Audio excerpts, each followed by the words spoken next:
Hello friends, welcome back. स्वागत है आपका ancient history of India Bharat के प्राचीन इतिहास के लेक्चर नंबर 18 में। लेक्चर नंबर 18 भारत के प्राचीन इतिहास, जो कि लेक्चर नंबर 16, 17, 18 को मैं कहूंगा किसी ना किसी तरीके से कॉम्प्लीमेंट करेगा, कंप्लीट करेगा। लेक्चर नंबर 16 और 17 हमने बहुत डिटेल में डेडिकेट किए उस वक्त के एक मेजर फिलॉसफी कह लें या आप रिलीजन कह लें, अर्ली बुद्धिज्म को। लेक्चर नंबर 18 अर्ली बुद्धिज्म के एक्चुअली जो कॉन्टेम्परेरी रिलीजन रहे या उस वक्त की थॉट प्रोसेस रही, फिलॉसफी रही, आइडियोलॉजी रही, जिसको कहा जाता है अर्ली जैनिज्म। इसको पूरी तरह डिटेल में इस सिंगल लेक्चर नंबर 18 के थ्रू आपके सामने डिलीवर करने की कोशिश करेंगे दोस्तों। और जब लेक्चर नंबर 18 खत्म हो जाएगा, लेक्चर नंबर 19 इसी क्रम को आगे बढ़ाते हुए फिर स्टार्ट करेगा डिटेल में कवर करना द मौर्यन एम्पायर को। तो दोस्तों, लेक्चर नंबर 18 के जो मेन रेफरेंस सोर्सेज हैं वो हमारे पहले के लेक्चर्स की तरह brilliant book a history of ancient and early medieval India by Upinder Singh, and उसको कॉम्प्लीमेंट करने के लिए second edition ancient and medieval India Poonam Dalal Dahiya. दोस्तों, कोई भी प्रेजेंटेशन रेफरेंस मटेरियल अगर आप डिस्क्रिप्शन सेक्शन में जाएंगे, पहले लिंक पे क्लिक करेंगे, इंग्लिश में आप पीपीटी डाउनलोड कर सकते हैं। उसी का हिंदी में ट्रांसलेटेड वर्जन अगर आप चाहते हैं तो डिस्क्रिप्शन सेक्शन में जो सेकंड लिंक है जिसपे हिंदी लिखा हुआ है उस पर क्लिक करेंगे तो same presentation PPT reference material आपको ट्रांसलेटेड फॉर्म में हिंदी में भी मिल जाएगा। तो चलिए आज के लेक्चर नंबर 18, जो कि एक्चुअली अर्ली जैनिज्म पर बेस्ड है, को शुरू करते हैं। सबसे पहले कुछ की टर्म्स को समझा जाए कि जो जैन तीर्थंकराज हैं या वर्धमान महावीरा हैं, एक्चुअली इनका होलिस्टिक मीनिंग क्या है, क्या इनकी स्टोरी है, क्या इनकी शुरुआत है, क्या थॉट प्रोसेस रहा है, क्या बेसिकली इनका हिस्टोरिकल बैकग्राउंड रहा है। अगर आप सही मायने में देखें और जब भी बात होती है जैनिज्म की तो उसके कॉन्टेम्पररी बुद्धिज्म की बात करना बेहद ही लाजमी है। वहीं अगर बात हो बुद्धिज्म की तो उसके साथ जैनिज्म की भी बात करना बेहद ही लाजमी है, एक कंप्लीट पिक्चर पोर्ट्रे करने के लिए ऑफ द कंटेम्पररी टाइम्स। तो अगर आप जैना डॉक्ट्रिन को कंपेयर करें बुद्धिस्ट डॉक्ट्रिन के साथ तो दोनों में से ज्यादा पुराना कौन सा होगा, ज्यादा ओल्ड कौन सा होगा, बुद्धिस्ट या जैना? जैना डॉक्ट्रिन बुद्धिस्ट डॉक्ट्रिन के मुकाबले कहीं ज्यादा पुराना है, लेकिन बस दिक्कत इतनी सी है, चैलेंज इतना है कि बड़ा डिफिकल्ट है कि एक्चुअली कितना पुराना है। यह श्योर है कि यह बुद्धिस्ट डॉक्ट्रिन से कहीं ज्यादा पुराना है, बट एग्जैक्टली कितना पुराना है यह डिटरमिन अभी तक नहीं किया जा सका। और दोनों रिलीजन्स के या दोनों बेसिकली डॉक्ट्रिन्स के या आइडियोलॉजीज के दोनों जो फेमस कैरेक्टर्स हैं या हीरोज हैं, लॉर्ड बुद्धा, लॉर्ड महावीरा कंटेम्परेरीज थे, मतलब एक ही टाइम के आसपास दोनों को एग्जिस्ट करते थे। दोनों बेसिकली रिलीजन्स की टीचिंग्स में काफी सिमिलैरिटीज हैं, लेकिन कई सारे डिफरेंसेस भी हैं। जब अगर कुछ मेजर सिमिलैरिटीज की हम बात करना शुरू कर दें, जैसे दोनों रिलीजन्स, चाहे वो बुद्धिज्म हो चाहे वो जैनिज्म हो, दोनों ही जो वेदास की अथॉरिटी थे उसको एक्सेप्ट करते थे, रिजेक्ट करते थे, उसको रिजेक्ट करते थे। इसके अलावा जैनिज्म और बुद्धिज्म दोनों ही नॉन थीस्टिक डॉक्ट्रिन के ऊपर बेस्ड थे। दोनों का ही जो मेजर फाउंडेशन था या एम्फेसिस था वो रेनिंसिएशन पे था, त्याग पे था, परित्याग पे था। इसके अलावा दोनों ही रिलीजन्स सजेस्ट करते थे कि एक्चुअली अगर आपको सैल्वेशन, मोक्ष प्राप्त करना है तो उसके लिए ह्यूमन एफर्ट्स की जरूरत है। आप किसी भी क्लैन से हो, कम्युनिटी से हो, कास्ट से हो, रिलीजन से हो, जेंडर से हो, इससे कोई फर्क नहीं पड़ता अगर बेसिकली आपके एफर्ट्स, आपके कर्म अच्छे हैं तो। वहीं दोनों ही एंटीथीसिस भी कहा जाते हैं उस वक्त की ब्राह्मणिकल ट्रेडिशन के लिए, क्योंकि चाहे ब्राह्मणिकल वर्णा सिस्टम हो जिसमें ब्राह्मण्स को ऊपर रखा गया, उसके बाद क्षत्रियास को रखा गया, उसके बाद वैश्यस को रखा गया, उसके बाद शूद्रास को रखा गया, बुद्धिज्म और जैनिज्म में दोनों में ही क्षत्रियास को ब्राह्मण्स के ऊपर रखा गया। इसके अलावा यह भी कहा गया कि जो भी मोनास्टिक ऑर्डर होगा वो जेंडर बाइस्ड बेस्ड नहीं होगा। जैसे वेदास को विमेन एक्चुअली नहीं पढ़ सकती थी, या शूद्रास को वेदास पढ़ना अलाउड नहीं था। वहीं अगर आप बुद्धिज्म की बात देख लें या आप जैनिज्म की बात देख लें, तो मोनास्टिक ऑर्डर हर कास्ट रिलीजन सबके लिए ओपन थे, चाहे आप मैन हो विमेन हो, सभी के लिए इक्वली एक्सेसिबल थे। तो ये तो रही कुछ सिमिलैरिटीज, लेकिन कुछ मार्क्ड डिफरेंसेस भी आपको देखने को मिलेंगे दोनों के फिलोसॉफिकल आइडियाज में। अब जैना, क्या मतलब होता है किसी जैना का मतलब या जैन का मतलब? जैना का मतलब है जो जीना के फॉलोवर हों, और जीना का मतलब है एक विक्टर, एक विजेता, और उन्होंने ऐसी विक्ट्री बेसिकली अचीव की कि उन्होंने total knowledge, infinite knowledge gain कर ली। पूरा सत्य, पूरी नॉलेज, जानकारी उनके पास आ गई, और उन्होंने इतना हायर ऑर्डर अचीव कर लिया कि अब वो खुद के पास तो ओमनीसाइंस है ही है, इनफाइनेट नॉलेज है ही है, लेकिन अब वो इसमें भी कैपेबल हो गए हैं कि वो दूसरों को भी टीच कर सकते हैं, मार्गदर्शन दे सकते हैं, गाइड कर सकते हैं मोक्ष प्राप्त करने के लिए। और मोक्ष का वही मतलब कि जो साइकिल है बर्थ डेथ रीबर्थ की, इससे कैसे मुक्ति पाई जाए हमेशा हमेशा के लिए दोस्तों। तो ये रहा वर्ड जैना। जैना का मतलब जीना के फॉलोअर्स, और जीना का मतलब ऐसा वेक्टर जिसने complete infinite knowledge basically gain कर ली हो और दूसरों को टीच करने, गाइड करने में अब वो कैपेबल हो मोक्ष पाने की तरफ। जीना के लिए एक और वर्ड यूज किया जाता है जिसका कई बार आपने नाम सुना होगा, और वो वर्ड है तीर्थंकरास। तीर्थंकरास का मतलब है फोर्ट बिल्डर, मतलब ऐसे लोग, ऐसे इंडिविजुअल्स, ऐसी पर्सनालिटीज जो एक्चुअली दूसरे ऐसे लोग जो बहुत सफर कर रहे हैं, जो बहुत चैलेंजेस में हैं, दुखी हैं, उस ओशन को क्रॉस करवाने में जो लोगों की मदद करें, उनको कहा जाएगा बेसिकली तीर्थंकरास, फोर्ट बिल्डर्स या बेसिकली जैना। तो ये वर्ड का बेसिकली उस वक्त के मीनिंग आप कह सकते हैं। जैना का जो कॉन्सेप्शन ऑफ टाइम है कि टाइम को किस तरीके से देखा जाता है, तो जैना conception of time actually consist करता है, एक एंडलेस सीक्वेंस है हाफ साइकिल्स की, और इन हाफ साइकिल्स को कहा जाता है उत्सर्पिनिस एंड अवसर्पिनिस।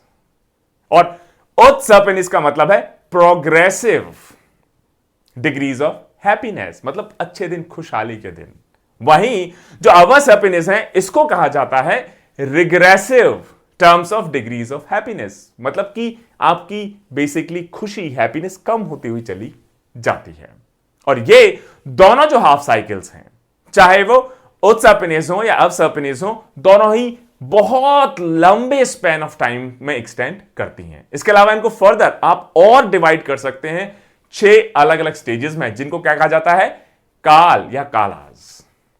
और हर हाफ साइकिल, जो ये टाइम की हाफ साइकिल्स हैं, उत्सर्पिनिस एंड अवसर्पिनिस, इसमें हर हाफ साइकिल में 24 बेसिकली तीर्थंकरास हुआ करते थे। अभी जो करंट हाफ साइकिल चल रही है वो कैसी है, उत्सर्पिनिस या अवसर्पिनिस? ये है बेसिकली अवसर्पिनिस, मतलब रिग्रेसिव डिग्रीज ऑफ हैप्पीनेस की। एक ऐसा पीरियड जिसमें रिग्रेसिव हैप्पीनेस है, मतलब लोग बहुत खुश नहीं हैं। और इस हाफ साइकिल के जो फर्स्ट तीर्थंकरा माने जाते हैं, उनका क्या नाम है, ऋषभ देव। सभी तीर्थंकरास की जो हिस्टोरिसिटी है, हिस्ट्री, उसको ट्रेस कर पाना बड़ा मुश्किल है, क्योंकि बहुत स्कैंट सोर्सेज या रेफरेंस मटेरियल्स हमारे पास अवेलेबल हैं। लेकिन जैसे जो 22nd मतलब 22वें तीर्थंकरास थे, उनका नाम था नेमिनाथ, और ऐसा माना जाता है कि गुजरात के सौराष्ट्र से वो शायद बिलोंग करते हों। 23rd जो तीर्थंकरा है, उनका नाम है पार्श्वनाथ, और ये ऐसा लगता है कि चंदौली के पास में बनारस में बेसिकली उस वक्त रहते हूं। और जो मैं कहूंगा सबसे फेमस जिनको हम जानते हैं, वर्धमान महावीर, इनको लास्ट और 24th तीर्थंकरा कहा जाता है, जिनको महावीर, और महावीर का मतलब है ग्रेट हीरो के तौर पर भी जाना जाता है। और एक्सपेक्टेशन यह होती है कि जैनिज्म में जितने भी जीनाज हैं, वो रफली सेम डॉक्ट्रिन को ही पीढ़ी दर पीढ़ी पढ़ाते जाएं।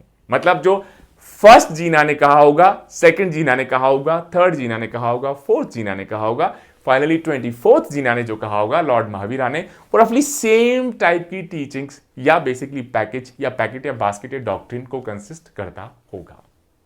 और जैनिज्म के हिसाब से जो जीना है, जीना मतलब विक्टर, ऐसे विक्टर जिन्होंने कंप्लीट नॉलेज गेन कर ली, अब वो दूसरों को भी गाइड कर सकते हैं, वो बेसिकली टीच कर सकते हैं उनको मोक्ष प्राप्त करने की डायरेक्शन में। तो ऐसे जीन या ऐसे जीना बेसिकली कोई सुपर ह्यूमंस नहीं है, ये ह्यूमन बींग्स हैं, लेकिन ऐसे ह्यूमन बींग्स जिनके पास सुपर ह्यूमन इंसाइट्स हो, नॉलेज हो। और जैना ट्रेडिशन के हिसाब से जीना हमेशा बॉर्न होते हैं, बर्थ लेते हैं कुछ अनयूजुअल स्पेशल कैरेक्टरिस्टिक्स के साथ, और ये अनयूजुअल या स्पेशल कैरेक्टरिस्टिक्स ही हैं जो उनको दूसरों से अलग करती हैं, उनको बेसिकली डिफरेंशिएट करती हैं। और ये जो अनयूजुअल कैरेक्टरिस्टिक्स हैं, स्पेशल कैरेक्टरिस्टिक्स हैं, यही उनकी फ्यूचर डेस्टिनी या उनके बेसिकली भाग्य को डिसाइड करती हैं।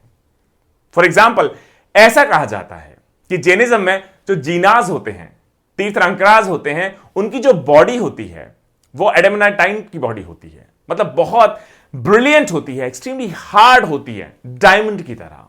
इसके अलावा यह भी कहा जाता है कि वो अवधिजना पोजेस करते हैं, और अवधिजना का मतलब है सुपर ह्यूमन कॉग्निशन या साइकिक पावर, जिसके थ्रू वो बहुत दूर के ऑब्जेक्ट्स को, डिस्टेंट ऑब्जेक्ट्स को या फिर फ्यूचर को, फ्यूचर इवेंट्स को भी देख सकते हैं। किसी पॉइंट में अगर अर्ली हिस्ट्री का आप देखें, और रफली ऐसा लगता है कि रफली 300 सीई के आसपास जो जैना संघा हैं वो दो सेक्ट्स में डिवाइड हो गए। पहला दिगंबरा, जिसको स्काईलैट कहा जाता है, मतलब वो बेसिकली अंबर को ही धारण करते हैं, आसमान को ही धारण करते हैं, और कई लोग इसको निर्वस्त्र रहना भी कहते हैं। और दूसरा जो सेक्ट रहा वो रहा श्वेतांबरा, मतलब ऐसा सेक्ट जो श्वेत कपड़े, व्हाइट क्लैड सेक्ट जिसको कहा जाता है। और इन दोनों सेक्ट्स दिगंबरा और श्वेतांबरा की अपनी अपनी हैगियोग्राफीज हैं। हैगियोग्राफीज का मतलब लॉर्ड वर्धमान महावीर की बायोग्राफीज हैं। इसमें कुछ सिमिलैरिटीज हैं, कुछ बेसिकली डिससिमिलैरिटीज हैं। जो दिगंबरा वर्जन है, जो श्वेतांबरा वर्जन है, कुछ पॉइंट्स आपको दोनों हैगियोग्राफीज में सिमिलर मिलेंगे और काफी सारे पॉइंट्स पे दोनों डिसएग्री करते हुए मिलेंगे। लेकिन लॉर्ड बुद्धा की तरह और बुद्धिज्म की तरह अगर हमको लॉर्ड महावीरा की हिस्टोरिकल बायोग्राफी को एक्सट्रैक्ट करना हो इन हैगियोग्राफिकल मटेरियल से, तो हमेशा इतना स्ट्रेट फॉरवर्ड शायद वो नहीं होगा। और अगर आप टाइमिंग स्टैंड पॉइंट से देखें या लॉर्ड महावीरा की लाइफ स्टैंड पॉइंट से चीजों को एनालाइज करना शुरू कर दें, तो वर्धमान जो कि फ्यूचर महावीर होंगे, इनकी बेसिकली बर्थ हुई 599 बीसी में। कहां पर? कुंदग्राम। और कुंदग्राम कहां लोकेटेड था? यह एक सिटी हुआ करता था वैशाली, और वैशाली किसकी कैपिटल हुआ करता था? विदेह की। और लॉर्ड बुद्धा की तरह लॉर्ड महावीरा भी एक एरिस्टोक्रेटिक क्षत्रिय फैमिली को बिलोंग करते थे। इनके फादर का क्या नाम था? लॉर्ड महावीरा के फादर का नाम था सिद्धार्थ, जो कि जनात्री क्लैन के चीफ हुआ करते थे। और लॉर्ड महावीरा की मदर का क्या नाम होगा? लॉर्ड महावीरा की मदर का नाम हुआ करता था त्रिशाला, जो कि विदेह किंग की सिस्टर बेसिकली हुआ करती थी। और जैसा हमने लेक्चर नंबर 16 और 17 में देखा कि बुद्धिज्म हो या जैनिज्म हो, दोनों का क्षत्रिय बायस काफी स्ट्रांग हुआ करता था। मतलब बेसिकली ब्राह्मणिकल ट्रेडिशन के अगेंस्ट बहुत सारी चीजें, और क्षत्रियास को ब्राह्मण से ऊपर ये दोनों ही रिलीजन आंकते हुए दिखाई देते हैं। इन दोनों रिलीजन को अगर आप कंपेयर करेंगे तो बुद्धिज्म के मुकाबले ये जो क्षत्रिय बायस है, ये जैना ट्रेडिशन में कहीं ज्यादा स्ट्रॉन्गर दिखाई देता है। श्वेतांबर ट्रेडिशन के हिसाब से लॉर्ड वर्धमान महावीर का बेसिकली जो कंसेप्शन हुआ, यह हुआ एक ब्राह्मण जिनका नाम था ऋषभ दत्त। उनकी वाइफ के वूम्ब, उनकी वाइफ का नाम था देवानंद। लेकिन श्वेतांबर ट्रेडिशन के हिसाब से ऐसा कहा जाता है कि लॉर्ड इंद्रा या शकरा, उन्होंने एम्ब्रियो स्टेज पर ही बेसिकली जो ऋषभ दत्त की वाइफ देवनंदा था उनके वूम से उस एम्ब्रियो को ट्रांसप्लांट कर दिया त्रिशाला के वूम में, क्योंकि शायद लॉर्ड इंद्र को लगा होगा कि ये जो एक्स्ट्रा ऑर्डिनरी इंडिविजुअल हैं या फ्यूचर तीर्थंकरा होने वाले हैं, जीना होने वाले हैं, इनके लिए एक ब्राह्मण विमेन या ऐसी विमेन जो लो फैमिली से बिलोंग करती हो वो शायद सुटेबल नहीं है। मींस ए ब्राह्मण विमेन और one from a low family was not worthy of giving birth to the future tirthankara. Lord Vardhamana Mahavira को एक्चुअली इस तरीके से भी डिस्क्राइब किया गया है कि उनके अंदर जो अहिंसा है, नॉन इंजरी है, उसके लिए बर्थ लेने से पहले से ही बड़ा एक्स्ट्रा ऑर्डिनरी कंसर्न हुआ करता था। जैसे एक बड़ी इंटरेस्टिंग मैं कहूंगा मेंशन मिलता है जैना डॉक्ट्रिन्स में कि जब वो त्रिशाला के वूम में थे तो अपनी मदर को किसी तरह का पेन ना हो, दुख ना हो, दिक्कत ना हो, इसीलिए वो जानबूझ के एकदम उनके वूम में स्टिल बेसिकली रहा करते थे। और बीच बीच में वो तभी बेसिकली थोड़ा बहुत मूव किया करते थे, तब उनको अपनी सुपर ह्यूमन पावर से ये चीज रियलाइज होती थी कि मेरी जो मदर है, क्योंकि मैं मूव नहीं कर रहा हूं वूम के अंदर, उनको ऐसा ना लगने जाए कि एक्चुअली मैं वूम में ही डेड हो गया हूं, मेरी डेथ हो गई है। तो ये एक एग्जाम्पल कोट किया जाता है कि बर्थ लेने से पहले ही अहिंसा, किसी को कोई नुकसान ना पहुंचे, किसी तरह की हिंसा ना हो, नॉन इंजरी, इसको इतना बेसिकली एक्स्ट्रा ऑर्डिनरी कंसर्न के तौर पे लॉर्ड वर्धमान महावीर उस वक्त प्रैक्टिस किया करते थे।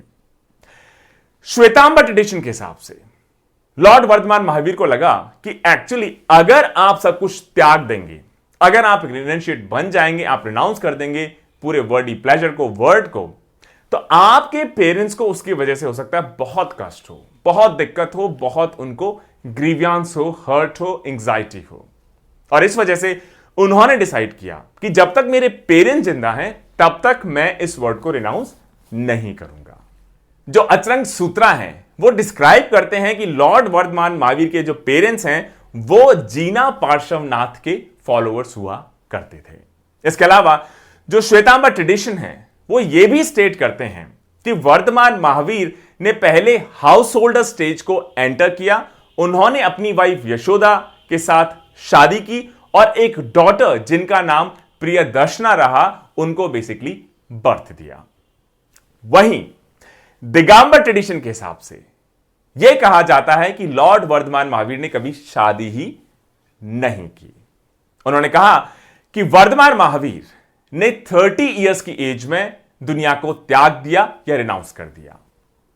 और श्वेतांबर हैगियोग्राफी या ऑटोबायोग्राफी के हिसाब से यह कहा जाता है कि उन्होंने पहले हाउस होल्ड स्टेज को एंटर किया, यशोदा के साथ शादी की, एक बेटी प्रियदर्शना को पहले बर्थ दिया और उसके बाद जब उनके पेरेंट्स की डेथ हो गई उसके बाद ही उन्होंने 30 इयर्स की एज में वर्ड को रिनाउंस किया। दिगंबर ट्रेडिशन सजेस्ट करते हैं कि एक्चुअली जब उनके पेरेंट्स जिंदा थे तभी उन्होंने उनकी परमिशन लेके उनकी डेथ का वेट ना किए हुए अपना घर छोड़ दिया।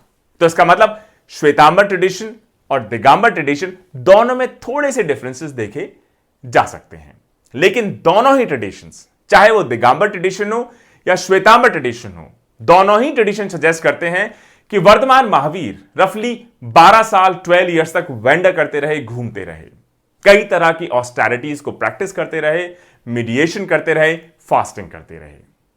और ऐसा माना जाता है कि फाइनली उन्हें केवल जना बेसिकली अटेन हुआ। केवल जना का मतलब है इनफाइनिट नॉलेज, ओमनी साइंस, जिसको सब कुछ पता हो। और ये उनको बेसिकली मिला, एक रिवर है रिजुपालिका, उसके किनारे एक टाउन है जिसका नाम है जिरिम्बिका ग्रामा, और एक वहां के हाउस होल्डर हुआ करते थे जिनका नाम था समगा, उनके फील्ड में। दिगंबर ट्रेडिशन के हिसाब से जैसे ही उनको एनलाइटनमेंट मिला या केवल जनना मिला तो लॉर्ड महावीरा ने जितने भी ऑर्डिनरी ह्यूमन एग्जिस्टेंस के डिफेक्ट्स हुआ करते हैं, जैसे हंगर हो, थर्स्ट हो, स्लीप हो, फियर हो, डिजीज हो, इन सभी से पूरी तरह मुक्ति पा ली। और जैसे ही उनको एनलाइटनमेंट की प्राप्ति हुई, उन्होंने जो मुंडेन एक्टिविटीज होती हैं, जो रेगुलर एक्टिविटीज होती हैं किसी भी ह्यूमन की, उन सबको छोड़ दिया और वो एक असेंबली हॉल में, जिसको कहा जाता है कि गॉड्स ने स्वयं ने क्रिएट किया, उसमें लोटस पोस्चर में बैठ गए, ओमनीसाइंट फिक्सचर में। और यह कहा जाता है दिगंबर ट्रेडिशन के हिसाब से कि उनकी बॉडी से एक डिवाइन साउंड, जिसको दिव्य ध्वनि कहा जाता है, वो एमिनेट होती हुई दिखाई देती थी। और ये दिव्य ध्वनि इतनी इंप्रेसिव होती थी कि इसको स्वयं गॉड्स, डेमाई गॉड्स, ह्यूमंस, एनिमल्स, सभी लोग बहुत केयरफुली सुना करते थे। और जो टास्क था कि लॉर्ड महावीरा की टीचिंग्स को लोगों तक कौन पहुंचाएगा, यह टास्क दिया गया उस वक्त गणधराज को, जो उनके चीफ डिसाइपल्स हुआ करते थे। और उनके पहले 2 गणधराज हुआ करते थे, ब्राह्मण इंद्रभूति गौतमा और उनके 2 ब्रदर्स। ये पहले मेंबर्स बने जैना संघा के या लॉर्ड महावीरा के संघा के। उसके बाद ये जो गणधराज थे धीरे धीरे बढ़ते हुए रफली 11 के आसपास पहुंच गए और सारे के सारे जो गणधराज थे ब्राह्मण्स उस वक्त हुआ करते थे। इसका मतलब कि गणधराज के थ्रू टीचिंग्स को कॉमन लोगों तक पहुंचाया जाता था, उनके फॉलोअर्स हुआ करते थे। और इस तरीके से तीर्थंकरा जो टीच किया करते थे, टीचिंग दिया करते थे, उससे गणधराज के थ्रू जो ऑर्डर है, संघा है, मॉन्क्स के लिए, नन्स के लिए, लाइटी के लिए, इनडायरेक्टली धीरे धीरे टाइम पीरियड के साथ क्रिएट होते चले गए। वहीं श्वेतांबरा ट्रेडिशन का कहना है कि जो महावीरा हैं, इन्होंने खुद ने ट्रैवल कर करके अपनी टीचिंग्स, अपने डॉक्ट्रिन्स को लोगों तक पहुंचाया। इन्होंने गणधराज का सहारा नहीं लिया। दोनों traditions, Digambar tradition and Shvetambar tradition, इस बात पे अग्री करते हैं कि लॉर्ड महावीरा की जो डेथ हुई वो हुई पापा, या जिसको पावा कहा जाता है, जो मॉडर्न पावापुरी है बिहार में, पटना के पास, वहां पर। तब उनकी रफली एज रही होगी 72 ईयर्स और वो तब सिद्ध बन गए। सिद्ध का मतलब है कि ये जो एम्बॉडीमेंट है, ये जो साइकिल है, बर्थ, रीबर्थ, एटसेट्रा एटसेट्रा, इससे हमेशा के लिए पूरी तरह लिबरेटेड या मुक्त हो जाना। जो उनकी डेथ की ट्रेडिशनल डेट है वो कोट की जाती है 527 बीसी, जो एक्चुअली मार्क करते हैं वीरा निर्वाणा एरा की शुरुआत को। तो दोस्तों, यह कॉन्सेप्ट रहा कि जो जेना वर्ड है उसका क्या मतलब है। जेना, जीना के फॉलोअर्स, और जीना ऐसे विक्टर जिनको ओमनीसाइंस, सारी इनफाइनाइट नॉलेज जिनको मिल गई हो। किस तरीके से इनको तीर्थंकर्स भी कहा गया, कैसे जेना ट्रेडिशन में टाइम को 2 बेसिकली हाफ साइकिल्स में डिवाइड किया गया है, और कैसे हर हाफ साइकिल में 24 तीर्थंकर्स हुआ करते थे।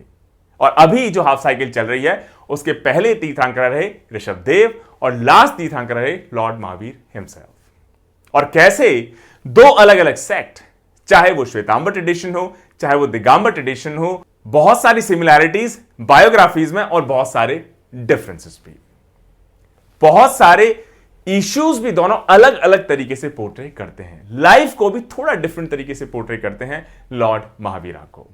उसके बाद किस तरीके से 12 साल वंडर करने के बाद उनको फाइनली इनफाइनाइट नॉलेज या केवल जनना की बेसिकली प्राप्ति हुई, और कैसे उसके बाद संघ बनते गए, कैसे मॉन्क्स के लिए, नन्स के लिए, कॉमन लोगों के लिए इनडायरेक्ट तरीके से। और 527 बीसी में ऐसा माना जाता है कि जब उनकी डेथ हुई वहीं से शुरुआत मानी जाती है वीरा निर्वाण एरा की। तो यह रहा आज के लेक्चर का हमारा पहला सब टॉपिक। अब हम मूव करते हैं कि जो अर्ली जेना लिटरेचर है उनको थोड़ा सा ब्रीफ में डिस्कस कर लिया जाए। क्या लगता है आपको जेना टीचिंग्स शुरुआत में किस तरीके से ट्रांसमिट की जाती रही होंगी? ओरल तरीके से, बोल के, या बेसिकली रिटन फॉर्मेट में? जो जेना टीचिंग्स हैं शुरुआत में सिर्फ ओरल ट्रेडिशन से ही प्रिजर्व की जाती थी, पास ऑन की जाती थी, ट्रांसफर की जाती थी, लेकिन बाद में इनको कोलेट किया जाने लगा और रिकॉर्ड किया जाने लगा। पुराने टाइम में, ओल्डन टाइम्स में, जो मॉन्क्स थे उनको जो 5 ग्रेट वाउज हैं, 5 ग्रेट वाउज ऑफ जैनिज्म, या जिसको पंचव्रत भी कहा जाता है, महाव्रत भी कहा जाता है, इनको फॉलो करना स्ट्रिक्टली बहुत जरूरी हुआ करता था। जेना ट्रेडिशन के हिसाब से जो रिलीजियस स्क्रिप्चर्स हैं उनको भी पोजेशन के तौर पे देखा जाता था, और इस वजह से कहा जाता था कि अगर आप स्क्रिप्चर लिखेंगे, उसको आप अपने पास रखेंगे, और क्योंकि जेनिज्म में किसी तरह का पोजेशन नहीं होना चाहिए, पूरी तरह रेनुंशिएट आप बन जाने चाहिए, तो इस वजह से स्क्रिप्चर्स को भी लिखना या उनको अपने पास रखना या कैरी करना भी जेना डॉक्ट्रिन का हो सकता है वॉल्यूशन के तौर पे देखा जाए। इस वजह से शुरुआत में जो रिलीजियस स्क्रिप्चर्स हैं इनको कभी लिखा नहीं गया, कोलेट नहीं किया गया, इनको रिकॉर्ड नहीं किया गया। लेकिन बाद के जो जेना टीचर्स हुए उनको यह बात रियलाइज होने लगी कि ये ओरल फॉर्मेट में पीढ़ी दर पीढ़ी over hundreds and thousands of years इस नॉलेज को इंटरेक्ट रखना, ट्रांसफर करना बहुत मुश्किल है, इनको मेमोराइज करना पूरे जेना लिटरेचर को। इस वजह से अब टाइम आ गया है कि इस सारी नॉलेज को, इंफॉर्मेशन को या जेना लिटरेचर को अब डॉक्यूमेंट किया जाए, कंपाइल किया जाए, सारी की सारी पास्ट नॉलेज को और प्रेजेंट नॉलेज को भी। इनफैक्ट यह भी कहा जाता है कि क्योंकि ओरली ट्रांसमिट हुआ करती थी ये सारी की सारी नॉलेज, तो हो सकता है बहुत सारी नॉलेज तो उस पीरियड में पहले से ही लॉस्ट हो गई हो, खत्म हो गई हो, या बहुत सारी नॉलेज हो सकता है चेंज हो गई हो, पोल्यूट हो गई हो, मॉडिफाई हो गई हो, या कुछ एरर्स भी हो सकता है इस नॉलेज में आ गए हों। इस वजह से उन्होंने अल्टीमेटली डिसीजन लिया कि अब जेना लिटरेचर को डॉक्यूमेंट किया जाएगा। अच्छा, जब भी हम बात करते हैं बुद्धिस्ट लिटरेचर की, तो हमेशा बात होती है basically canon of literature. Canon of literature, canonical literature, non canonical literature, क्या ये सेम वर्ड कैनन बेसिकली जेना लिटरेचर के लिए भी यूज करना अप्रोप्रिएट होगा? ऐसा लगता है कैनन जनरली उस टाइप की लिटरेचर को रेफर किया जाता है जो कि अनचेंजिंग बॉडी है, जो चेंज ना हो, और एक सेंट्रल अथॉरिटी जिसको सैंक्शन करे, ऑथोराइज करे। जैसे कैनोनिकल टेक्स्ट जब हमने देखी बुद्धिज्म की, तो उसमें से जो कैनोनिकल टेक्स्ट थी, कई सारी टेक्स्ट लॉर्ड बुद्धा की खुद की डायरेक्ट टीचिंग्स को डॉक्यूमेंट करते हुए दिखाई देते हैं, जिसमें कोई कमेंट्रीज नहीं, कोई वेरिएशन नहीं। इस वजह से यह एक डिफरेंस है जैनिज्म एंड बुद्धिज्म में, कि बुद्धिज्म की तरह जैनिज्म का जो लिटरेचर है उसको एक कैनन कह पाना शायद उतना एडिक्वेट इनफ नहीं होगा, क्योंकि जैनिज्म या जेना ट्रेडिशन के हिसाब से कोई सेंट्रल अथॉरिटी या सिर्फ एक बेसिकली इसके टीचर, प्रीचर या तीर्थंकरा नहीं रहे। 24 तीर्थंकरास, एक के बाद एक, एक के बाद एक, एक के बाद एक, एक के बाद एक। तो किसी को सेंट्रल अथॉरिटी कहना या अनचेंजिंग बॉडी ऑफ टेक्स्ट में कैटेगराइज करना बड़ा मुश्किल होगा जैनिज्म या जेना लिटरेचर को।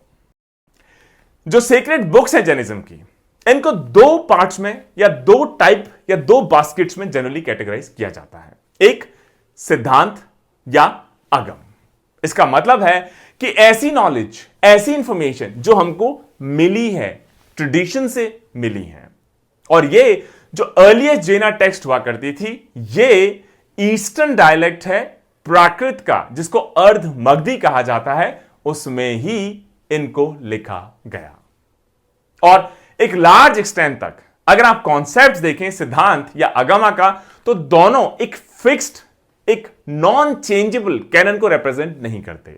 सिद्धांत और अगमा का बेसिकली मतलब ही यही है कि काफी फ्लूइड टाइप की ग्रुपिंग्स हैं जो टाइम के साथ ओपन टू चेंज हैं, सब्जेक्ट टू चेंज है, फ्लेक्सिबल हैं। अच्छा, किस पीरियड के दौरान कंपाइलेशन किया गया होगा जेना लिटरेचर का? ऐसा माना जाता है कि जो पूरा कैनन है या जेना लिटरेचर ज्यादातर है, उसका कंपाइलेशन किया गया 5th या 6th सेंचुरी सी के आसपास। एक काउंसिल या जेना काउंसिल ऑर्गेनाइज की गई, जिसको प्रिसाइड किया गया देवराधि कश्मारम, और इसको हेल्ड किया गया वल्लभी, गुजरात में। और कंपाइलेशंस जैसे अचरंगा सूत्रा या सूत्रा कृतंगा या कल्प सूत्रा, इनको अर्ली टेक्स्ट कहा जाता है जेना लिटरेचर का। और जैनिज्म रफली 3rd सेंचुरी सी के आसपास, थोड़ी देर पहले जैसे हमने डिस्कस किया, दो मेजर सेक्ट्स में डिवाइड हो गया। दिगंबर, स्काइलाइट, जिनको नेकेड भी कहा जाता है, या Shvetambar, who are clad in white, जो सफेद वस्त्र धारण करते हैं। लॉर्ड महावीर के इमीडिएट डिसाइपल्स को क्या कहा जाता था? वही जो एक्चुअली इनकी टीचिंग्स को दूसरों तक पहुंचाते थे, गणधारास। और ये डिसाइपल्स मैंडिकेंट्स हुआ करते थे और जीना के फॉलोअर्स हुआ करते थे। कई सारे ये जो गणधाराज थे, ये जीना के एनलाइटनमेंट से पहले से ही उनको फॉलो किया करते थे। और सारे के सारे जो गणधाराज हैं, जो दूसरों को टीच करते थे, टीचिंग्स को आगे पहुंचाते थे, ऐसा कहा जाता है इनके पास परफेक्ट नॉलेज का पोजेशन हुआ करता था। इस वजह से इस परफेक्ट नॉलेज को या गणधाराज को कई बार केवल ज्ञान भी कहा जाता है। केवल ज्ञान मतलब परफेक्ट नॉलेज। और ये शुरुआत में ओरली जो भी डायरेक्ट प्रीचिंग्स हुआ करती थी लॉर्ड महावीरा की, उनको कंपाइल करना शुरू कर चुके थे 12 मेन टेक्स्ट या 12 सूत्रास में। और ये जो टेक्स्ट हैं, इनको कहा जाने लगा अंगास। अंगास का मतलब है लिम्स, पार्ट्स या मेन टेक्स्ट। और इनको जैनिज्म की सबसे ओल्डेस्ट पुरानी रिलीजियस स्क्रिप्चर्स के तौर पे और जैना लिटरेचर के बैकबोन के तौर पे माना जाता है। यह भी कहा जाता है कि ऐसे मॉन्क्स जिनको 10 पूर्वास का, मिनिमम 10 पूर्वास, और पूर्वास का मतलब है अर्ली या प्रीवियस टेक्स्ट, जिनको ओरिजिनल टीचिंग्स माना जाता था जीनास की, अगर आपको 10 पूर्वास की नॉलेज है, आप मॉन्क हैं, तो ऐसे मॉन्क्स जिनको 10 पूर्वास या ओरिजिनल टीचिंग्स ऑफ द जीनास या अर्ली प्रीवियस टेक्स्ट की नॉलेज होती थी, इनको कहा जाता था श्रुत केवलीज। जो श्रुत केवलीज हुआ करते थे, इन्होंने भी कई सारी टेक्स्ट, कई सारे सूत्रास को लिखा और इन्होंने जो अंगाज में जो इंफॉर्मेशन थी उसी को और ज्यादा एक्सपेंड किया। और कलेक्टिवली इन सारी टेक्स्ट को जो श्रुत केवलीज ने लिखी, जो अंगास के अंदर इंफॉर्मेशन थी, सब्जेक्ट मैटर था, उसको और डिफाइन किया, एक्सपेंड किया, इनको कलेक्टिवली कहा गया अंगभयास। मतलब आउटसाइड ऑफ अंगास, अंगास के बाहर, अंगभयास। जो श्वेतांबर कैनन है, इसमें रफली कितने अंगास हैं? 12 अंगास, 12 अंगास, 12 उपंगास। और उपंगास का मतलब है ऐसे स्क्रिप्चर्स जो अंगास में मटेरियल है उसको और फर्दर डिटेल में एक्सप्लेन करते हो, उनको उपंगास कहा जाता है। तो 12 अंगास और 12 ही उपंगास और 10 प्राकीनास। और प्राकीनियस का मतलब है ऐसे स्क्रिप्चर्स जो कि जैना रिलीजन के और सारे इंडिपेंडेंट सब्जेक्ट्स या मिसलेनियस सब्जेक्ट्स हैं, उनके बारे में चीजों को डिस्क्राइब करते हो। और 6 छेड़ा सूत्रास। और छेड़ा सूत्रास का मतलब है कि ऐसे सब्जेक्ट मैटर्स जो सिर्फ मॉन्क्स और नन्स के लिए बनाए गए हो, वो छेड़ा सूत्रास में बेसिकली डिस्क्राइब किए गए हैं। छेड़ा सूत्रास में जो मैटर डिस्क्राइब किए गए हैं, नन्स एंड मॉन्क्स के अलावा कॉमन पीपल पे वो अप्लाई नहीं हुआ करते थे, क्योंकि छेड़ा सूत्रास में जो भी सब्जेक्ट मैटर दिया गया है वो मॉन्क्स और नन्स का क्या कंडक्ट होगा, क्या बिहेवियर होगा और किस तरीके से अगर उन्होंने कोई सिन कर दिया, गलती कर दी, कैसे उसको रिपेंट करेंगे, पश्चाताप करेंगे, इसके बारे में बहुत डिटेल में चीजों को दिया गया है। और इन 6 छेड़ा सूत्रास के साथ 4 मूला सूत्रास, 4 मूला सूत्रास। और मूला सूत्रास वो स्क्रिप्चर्स हैं जो मॉन्क्स एंड नन्स के लिए एसेंशियल है कि उनकी जो अर्ली स्टेज होगी, शुरुआती दौर होगा मॉन्कहुड का, उसमें इनको ये मूला सूत्रास पढ़ने पड़ेंगे, फॉलो करने पड़ेंगे। और इन 12 अंगास, 12 उपंगास, 10 प्राकीनास, 6 छेड़ा सूत्रास एंड 4 मूला सूत्रास के अलावा कई सारी इंडिविजुअल टेक्स्ट, अलग अलग बुक्स भी हुआ करती थी, जैसे नंदी सूत्रा या अनियोगधर्वा। और ऐसा माना जाता है कि जितनी भी ओरिजिनल अंगास हैं, क्योंकि शुरुआत में सिर्फ ओरल, मौखिक तौर पे ट्रांसमिट होते थे, शायद खो गए हों। और इस वजह से दिगंबर्स का अपना एक डिफरेंट कैनन है जिसको वो सिद्धांत बेसिकली कहते हैं। एक और चीज नोट करने लायक, जो तत्वरता सूत्रा है उसमें जो जैना फेथ है उसकी मेन डॉक्ट्रिन्स कंटेन है। और दोनों सेक्स के अलग अलग वर्जन्स हैं, अलग अलग कॉम्पोजिशन डेट्स हैं, लेकिन ऐसा कहा जाता है कि अल्टीमेटली जो मेन डॉक्ट्रिन्स हैं जैनिज्म की, उन्हीं को दोनों सेक्ट्स डिस्क्राइब करने की कोशिश करते हैं।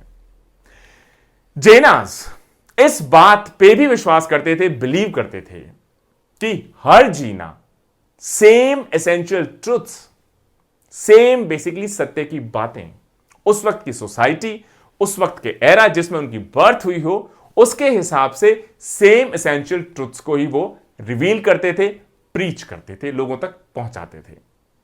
और जब वो ऑमनीसाइंस, इनफाइनेट नॉलेज या पूर्ण ज्ञान की प्राप्ति तक पहुंच जाते थे, तब वो दिव्य ध्वनि, डिवाइन साउंड, जिसको गॉड्स, ह्यूमन बींग्स, एनिमल्स सब लोग सुनते थे, उस स्टेज में पहुंच जाते थे, वो दिव्य ध्वनि क्रिएट कर पाते थे। और इस तरीके से वो अपनी टीचिंग्स को बहुत सारे जो अलग अलग टाइप के ह्यूमन बींग्स हैं, प्लांट्स हैं, एनिमल्स हैं, गॉड्स हैं, डिवाइन गॉड्स हैं, उन तक पहुंचा पाते थे। इसको कहा जाता था समवसरना।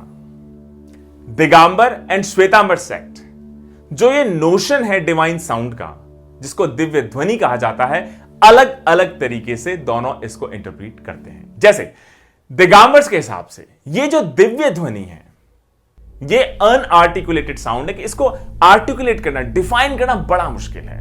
इसका मतलब एक मोनोटोन की तरह है, जो वर्ड है ओम, उसकी तरह कुछ कुछ ये सुनाई पड़ता है, समझ में आता है। वहीं श्वेतांबरास के हिसाब से ये जो दिव्य ध्वनि है, ये डिवाइन है। और डिवाइन इसलिए है क्योंकि सभी लोग, all living beings can hear it, चाहे वो 5 सेंस्ड एनिमल्स हो, इसके अलावा जिनके पास भी स्पिरिचुअल एबिलिटीज हैं, वो सभी इसको समझ पाएंगे, सुन पाएंगे। इसको इनफैक्ट श्वेतांबरा ट्रेडिशन के हिसाब से एक ह्यूमन लैंग्वेज के तौर पे भी समझा जाता था, जो एक्चुअली अर्धमगधी प्राकृत का फॉर्म लेकर लोगों तक पहुंचना शुरू हो चुकी थी। इसके अलावा जो नॉन कैनोनिकल का मतलब है कि जो कोर डायरेक्ट टीचिंग्स नहीं है, लेकिन कैनोनिकल जो टेक्स्ट है उसके ऊपर कमेंट्रीज हैं जैनिज्म की, जेनास की, वो ऐसा माना जाता है कि पार्टली तो प्राकृत डायलेक्ट जैसे महाराष्ट्री और पार्टली संस्कृत में ये लिखी गई, कंपोज की गई, कंपाइल की गई। जैना टेक्स्ट में एक बहुत बड़ा कलेक्शन आपको मिलेगा लिरिकल पोइट्री का, हिम्स का, कथा मतलब डिडैक्टिक स्टोरी, और डिफरेंट लैंग्वेजेस में प्राकृत, संस्कृत, अभ्रंशा एंड कन्नड़ा। और ये जो टेक्स्ट है, ये सिर्फ उस वक्त की कल्चरल हिस्ट्री के बारे में नहीं, लेकिन ये बहुत सारी इंफॉर्मेशन हमको देते हैं हिस्ट्री या जैनिज्म के डॉक्ट्रिन्स के बारे में। इसके अलावा जैनिज्म के अलावा जो उनकी राइवल स्कूल्स उस वक्त हुआ करती थी, या फिर संघा की लाइफ हुआ करती थी, उसके बारे में भी बहुत सारी इंफॉर्मेशन हमको मिलती है जेना टेक्स्ट, जेना लिटरेचर के थ्रू। बड़ी अनफॉर्चुनेट सी बात है कि जेना टेक्स्ट को, जेना लिटरेचर को शायद उतना डिटेल, एग्जॉस्टिवली, एक्सटेंसिवली शायद अभी तक स्टडी नहीं किया गया है, जितना कि कंटेम्पररी बुद्धिस्ट टेक्स्ट को स्टडी किया गया है।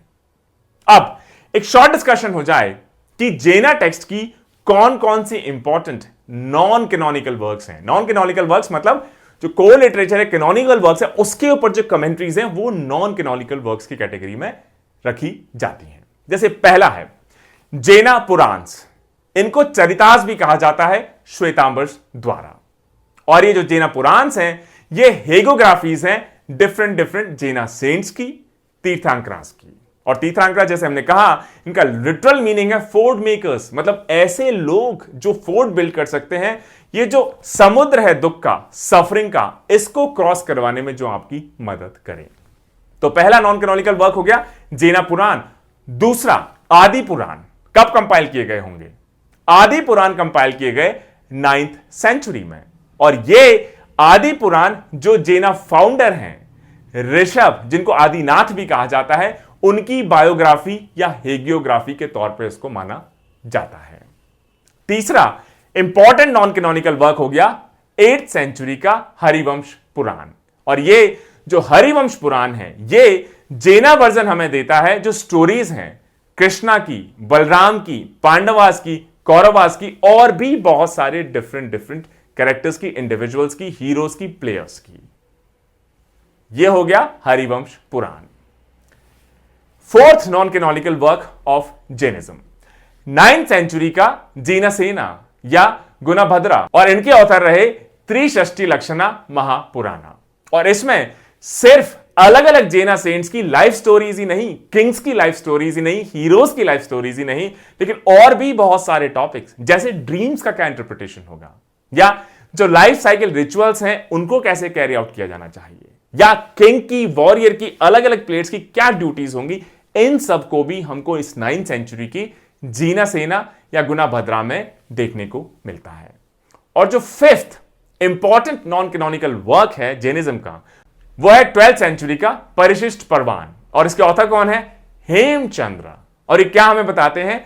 इसमें हमें डिटेल मिलती है जो पॉलिटिकल हिस्ट्री है या जो अर्लीस्ट अकाउंट है जैना टीचर्स के, उसके बारे में। तो दोस्तों, ये हो गया हमारा सेकंड सब टॉपिक ऑफ टुडेज लेक्चर कि बेसिकली क्या इंपॉर्टेंट अर्ली जैनिज्म या एक्चुअली जैनिज्म या जैना लिटरेचर रहे। अब अगले मेजर सब टॉपिक पे चला जाए कि जैनिज्म की मेजर डॉक्ट्रिन्स क्या हैं, टीचिंग्स क्या हैं, टेनेंट्स क्या हैं, फाउंडेशन क्या है। जैना डॉक्ट्रिन बुद्धिज्म से कहीं ज्यादा पुराना है और टोटल 24 तीर्थंकराज हर हाफ साइकिल के time, long expanse of time half cycles में डिवाइडेड है दोस्तों। और ये हाफ साइकिल्स उत्सर्पिनिस एंड अवसर्पिनिस। उत्सर्पिनिस मतलब कि प्रोग्रेसिव हैप्पीनेस और अवसर्पिनिस रिग्रेसिव हैप्पीनेस। अभी जो हाफ साइकिल चल रही है वो उत्सर्पिनिस है या अवसर्पिनिस है? ये अवसर्पिनिस है। इसका मतलब कि रिग्रेसिव डिग्री ऑफ हैप्पीनेस। उसके बाद ये जो वास्ट स्पैन ऑफ टाइम है, इसको कितने स्टेजेस कालाज में डिवाइड किया जाता था? 6 डिफरेंट कालाज। पहले फर्स्ट तीर्थंकरा कौन थे? तीर्थंकरा ऋषभदेव, और उनका सिंबल क्या है? बुल। और तीर्थंकरा ऋषभदेव जिनका सिंबल बुल है, इनका मेंशन हमें ऋग्वेद और वायु पुराण में भी देखने को मिलता है। तो आप समझ सकते हैं कि जैना ट्रेडिशन कब से चला आ रहा था, या बुद्धिज्म के मुकाबले जैना ट्रेडिशन कितना ज्यादा और पुराना कहा जा सकता है। और यह कहा जाता है कि जो तीर्थंकरा ऋषभदेव थे, उनको अभी की जो हाफ साइकिल है अवसर्पिनी, उसका पहला तीर्थंकरा माना जाता है।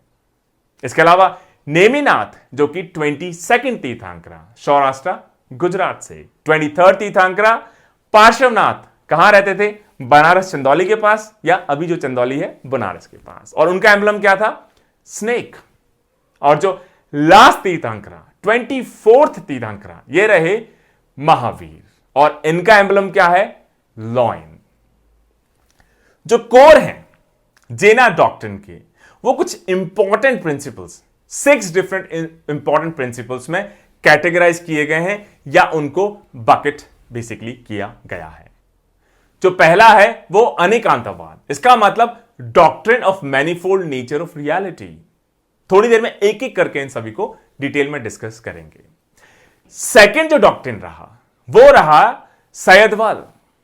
थर्ड डॉक्ट्रिन रहा नयावाद। फोर्थ डॉक्ट्रिन रहा त्रिरत्ना। पांचवा डॉक्ट्रिन रहा पंचमहाव्रत, और छठा डॉक्ट्रिन रहा अहिंसा, डॉक्ट्रिन ऑफ नॉन वायलेंस।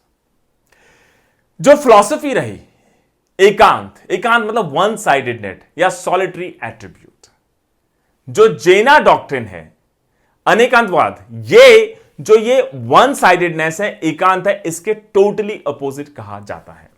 क्योंकि जैना डॉक्ट्रिन का पहला जो प्रिंसिपल है अनेकांतवाद का मतलब है कि एक्चुअली किसी भी सिचुएशन का, किसी भी चीज का सिर्फ एक सिंगल व्यू नहीं हो सकता, सिंगल व्यू पॉइंट नहीं हो सकता, सिंगल उसको देखने का तरीका नहीं हो सकता, सिंगल आइडियोलॉजी नहीं हो सकती, सिंगल सर्कमस्टांस नहीं हो सकते। मैनीफोल्डनेस, नॉन एब्सोल्यूटिज्म। और ये जो एकांत के ऑपोजिट जैना डॉक्ट्रिन है अनेकांतवाद, इसको जैनिज्म का बेसिक प्रिंसिपल या इसको मेन डॉक्ट्रिन समझा जाता है। और यही जन्म देता है रिलेटिविज्म या प्लूरलिज्म को जैनिज्म डॉक्ट्रिन के थ्रू। और इस डॉक्ट्रिन के हिसाब से किसी भी चीज की, किसी भी इंडिविजुअल की, किसी भी सर्कमस्टांस की, किसी भी सिचुएशन की जो एब्सोल्यूट ट्रुथ है या रियलिटी है, उसको आप अलग अलग एंगल से देखेंगे तो आपका अलग अलग अलग अलग परसेप्शन होगा। कोई एक सिंगल व्यू पॉइंट या कोई एक सिंगल थॉट प्रोसेस आपको ट्रुथ का कंप्लीट पिक्चर कभी नहीं दे पाएगा। सिंपल सी बात है, अगर मान लीजिए किसी की दवा की दुकान से एक गरीब आदमी ने दवाई चुराई, तो अगर आप उसको शॉपकीपर के एंगल से देखेंगे तो उसने उसकी दवाई की चोरी की, दुकान से उसने कोई चीज चुराई, लॉ के अगेंस्ट है, यह उसका थॉट प्रोसेस है। आप उस गरीब आदमी के पॉइंट ऑफ व्यू से सोचेंगे, उसको उसकी जरूरत थी, अफोर्ड नहीं कर सकता था, जेब में पैसे नहीं थे। ये उसका थॉट प्रोसेस है। पुलिस के हिसाब से ये सिंपल एक लॉ एंड ऑर्डर का अनअदर केस है। वहीं गवर्नमेंट के हिसाब से यह हो सकता है कि ऐसी सिचुएशन क्यों आई कि किसी को हमारी कंट्री में चोरी करनी पड़े। इसका मतलब हो सकता है एम्प्लॉयमेंट इनफ ना हो, या उनकी वेजेस इनफ ना हो, या हमारी हेल्थ फैसिलिटीज इस लायक ना हो कि उनको हम बेसिक मेडिसिन फ्री में पहुंचा पाए। तो सबका अपना अपना अपना अपना एक डिफरेंट व्यू पॉइंट्स हो गया। जब इन सभी को आप जोड़ेंगे, सारे डिफरेंट व्यू पॉइंट्स को आप एक साथ कंसीडर करेंगे, तभी आपको सिचुएशन की, रियलिटी की कंप्लीट ट्रुथ आपको मिल पाएगी। वहीं आप सिंपल किसी एक से उसका वर्जन लेंगे, एक सिंपल व्यू पॉइंट देखेंगे, तो वो आपको कंप्लीट ट्रुथ नहीं बता पाएगा। वो सिर्फ उनका क्या व्यू पॉइंट रहा, उनकी क्या सोच रही, उसके बारे में ही आपको इंफॉर्मेशन दे पाएगा। जेनास ये सारे अटेम्प्ट हैं कि किस तरीके से एब्सोल्यूट ट्रुथ को समझा जाए, उसको कंपेयर करते हैं। एक इंटरेस्टिंग स्टोरी है जिसका नाम है अदगजनेना। इसका मतलब है कि the maxim of the blind man and elephant. इस स्टोरी के हिसाब से एक एलिफेंट है, और आप मान लीजिए किसी ब्लाइंड मैन जो उसको देख ना सके, उसको जाके उसको टच और फील करने के लिए कहेंगे, तो अगर वो ट्रंक पे हाथ लगाएगा तो सोचेगा कि ये ट्रंक है, ईयर्स पे हाथ लगाएगा बोलेगा कि ईयर्स हैं, टेल पे हाथ लगाएगा तो बोलेगा कि टेल है, लेकिन वो उसकी कंप्लीट पिक्चर शायद पोर्ट्रे ना कर पाए। इसका मतलब है कि एलिफेंट की ट्रू अपीयरेंस क्या है, जब तक वो पूरा उसको एक्सपीरियंस ना कर ले 360, तब तक वो एलिफेंट को प्रॉपर्ली समझ ही नहीं पाएगा, उसको डिस्क्राइब ही नहीं कर पाएगा। इसका मतलब अगर उसको जितना एक्सपोजर हुआ, उसके बेसिस पे उसने जो भी लिमिटेड अपना व्यू पॉइंट बनाया, एक नैरो पर्सपेक्टिव बनाया, वो पार्टली करेक्ट होगा या वो इनकंप्लीट होगा। तो इस तरीके से किसी भी ऑब्जेक्ट के इनफाइनिट मोड्स हो सकते हैं, एग्जिस्टेंस के या क्वालिटीज के, और उसको सभी तरीके से कंप्लीटली ग्रेस्प कर पाना ऑलमोस्ट इंपॉसिबल है फाइनिट ह्यूमन परसेप्शंस के थ्रू। सिर्फ जो केवलेंस हैं, केवलेंस का मतलब है ओमनीसाइंट बीइंग्स हैं, जिनको सब कुछ पता है, कंप्लीट नॉलेज है, इनफाइनिट नॉलेज है, सिर्फ वही जो ऑब्जेक्ट्स हैं उनको सभी एस्पेक्ट्स में और उनको सभी मैनिफेस्टेशंस में प्रॉपरली कॉम्प्रीहेंड कर पाएंगे। जो केवलेंस नहीं है वो उनको सिर्फ पार्ट में ही, उनको भुजता बायस तरीके से या पार्शियल नॉलेज के तौर पे ही असेस कर पाएंगे, व्यू पॉइंट बना पाएंगे। जो सेकंड डॉक्ट्रिन है, डॉक्ट्रिन ऑफ शायदवादा, इसका मतलब है मे बी। आप शायदवादा को याद रख सकते हैं, शायदवाद, मे बी। इसमें एम्फसाइज किया गया रिलेटिविटी ऑफ नॉलेज, कि हर नॉलेज एक दूसरे के कंपैरिजन में रिलेटिव होती है, कोई भी एब्सोल्युटली सुप्रीम नहीं कही जा सकती। और इस डॉक्ट्रिन के हिसाब से जो भी जजमेंट्स हों किसी के भी, वो हमेशा कंडीशनल जजमेंट्स होंगे। मतलब जब वो जजमेंट आपने लिया, जब वो व्यू पॉइंट बनाया, वो परसेप्शन क्रिएट किया, वो थॉट प्रोसेस आपके माइंड में आया, वो उस वक्त की जो कंडीशंस होंगी, सर्कमस्टांसेस होंगे, सेंसेस होंगे, उसके हिसाब से जो आप परसीव कर पाए, प्रोसेस कर पाए, उस वक्त के हिसाब से ही आपने वो कंडीशनल फॉर्मेट में जजमेंट उस वक्त पास किया होगा। इसका मतलब शायदवाद के हिसाब से अगर इसको आप देखें, मे बी मतलब बहुत सारे जो स्टेटमेंट्स हो सकते हैं वो हो सकता है कंप्लीट ना हो, सिर्फ पार्शियली ट्रू स्टेटमेंट्स हो। इसका मतलब कंप्लीट रियलिटी आप सिर्फ इन पार्शियली ट्रू स्टेटमेंट से कंस्ट्रक्ट नहीं कर पाएंगे। इसीलिए जो भी आपका लिमिटेड परसेप्शन रहा उस वक्त की कंडीशंस में, सर्कमस्टांसेस में, सेंसेस में, इसीलिए आपको हर स्टेटमेंट, अगर कोई भी आप स्टेटमेंट दें रियलिटी के बारे में, तो उससे पहले आपको एक वर्ड लगाना चाहिए, प्रीफिक्स लगाना चाहिए, जिसका नाम है स्यात्। स्यात् का मतलब है मे भी। क्या यह सही है? मे भी, क्योंकि हो सकता है आपने सिर्फ एक लिमिटेड परसेप्शन ही क्रिएट किया हो उस पर्टिकुलर चीज का, जो हो सकता है कंप्लीट ना हो, जो हो सकता है पार्शियली ट्रू स्टेटमेंट्स ही हो। ये जो थर्ड डॉक्ट्रिन है न्यायवाद, ये सिग्निफाई करता है ऐसा सिस्टम जो रियलिटी को अलग अलग अलग अलग पॉइंट ऑफ व्यू से डिस्क्राइब करे। न्याय का मतलब है पार्टली, पार्शियली ट्रू स्टेटमेंट्स। इसका मतलब वो अकेले इंडिविजुअल तौर पे जो एब्सोल्यूट रियलिटी है उसको डिस्क्राइब नहीं कर पाएंगे, एब्सोल्यूट वैलिडिटी को डिस्क्राइब नहीं कर पाएंगे। नया का यह भी मतलब है कि किसी की भी जो पर्टिकुलर ओपिनियन है या कोई व्यू पॉइंट है, वो बाकी लोगों के जो डिफरेंट व्यू पॉइंट्स हो सकते हैं उसको आप रूल आउट नहीं कर सकते। इसका मतलब कोई भी अगर अपनी बात कहता है तो वो पार्शियल ट्रूथ ही होगा किसी भी ऑब्जेक्ट के बारे में, जैसा कि उस इंडिविजुअल को या उस नोइंग एजेंट को उस वक्त के सर्कमस्टांसेस एटसेट्रा में लगा। तो दोस्तों, ये मैं कहूंगा 3 इंपॉर्टेंट डॉक्ट्रिन्स हो गए, अनेकांतवाद, सहजवाद एंड न्यायवाद। अब अगर आपको लिबरेशन प्राप्त करना है, आपकी सोल को लिबरेशन प्राप्त करना है, तो जेना के हिसाब से जो 4th इंपॉर्टेंट डॉक्ट्रिन है, जिसको कहा जाता है त्रिरत्ना या 3 ज्वेल्स ऑफ जेना एथिक्स, इनको आपको फॉलो करना होगा। एक एक करके डिस्क्राइब करते हैं। पहला जो 3 ज्वेल्स में डॉक्ट्रिन रहा या जेना एथिक्स का पहला प्रिंसिपल रहा, जिसको कहा जाता है राइट फेथ या सम्यक दर्शना। इसका यह मतलब नहीं, राइट फेथ का मतलब कि एक्चुअली आप वही बिलीव करें जो आपको कहा जा रहा है, लेकिन इसका यह मतलब है कि आप क्लियरली हियर करें, आप क्लियरली फील करें, आप क्लियरली सेंस करें, और आप जो प्री कंडीशंस हैं या प्री बायसेस हैं, प्री जुडिशियस हैं, सुपरस्टिशंस हैं, उनको दरकिनार कर दें, चीजों को क्लियरली देखें, अपने हिसाब से देखें, इंडिपेंडेंट तरीके से देखें, अनबायस्ड तरीके से देखें। यह है राइट फेथ, सम्यक दर्शना। त्रिरत्ना में जो सेकंड इंपॉर्टेंट एथिक्स है वो है राइट नॉलेज, जिसको कहा जाता है सम्यक जनना। इसका मतलब कि एक्यूरेट और सफिशिएंट नॉलेज आपको होनी चाहिए रियल यूनिवर्स की, और इसके लिए आपको 5 सब्सटेंस या 6 सब्सटेंस और 9 जो ट्रुथ्स हैं यूनिवर्स की, उनकी आपको ट्रू नॉलेज होनी ही चाहिए। और नॉलेज के साथ साथ आपका राइट मेंटल एटीट्यूड भी जरूरी है। यह रहा हमारे त्रिरत्ना का सेकंड इंपॉर्टेंट डॉक्ट्रिन या प्रिंसिपल, राइट नॉलेज, सम्यक जनना।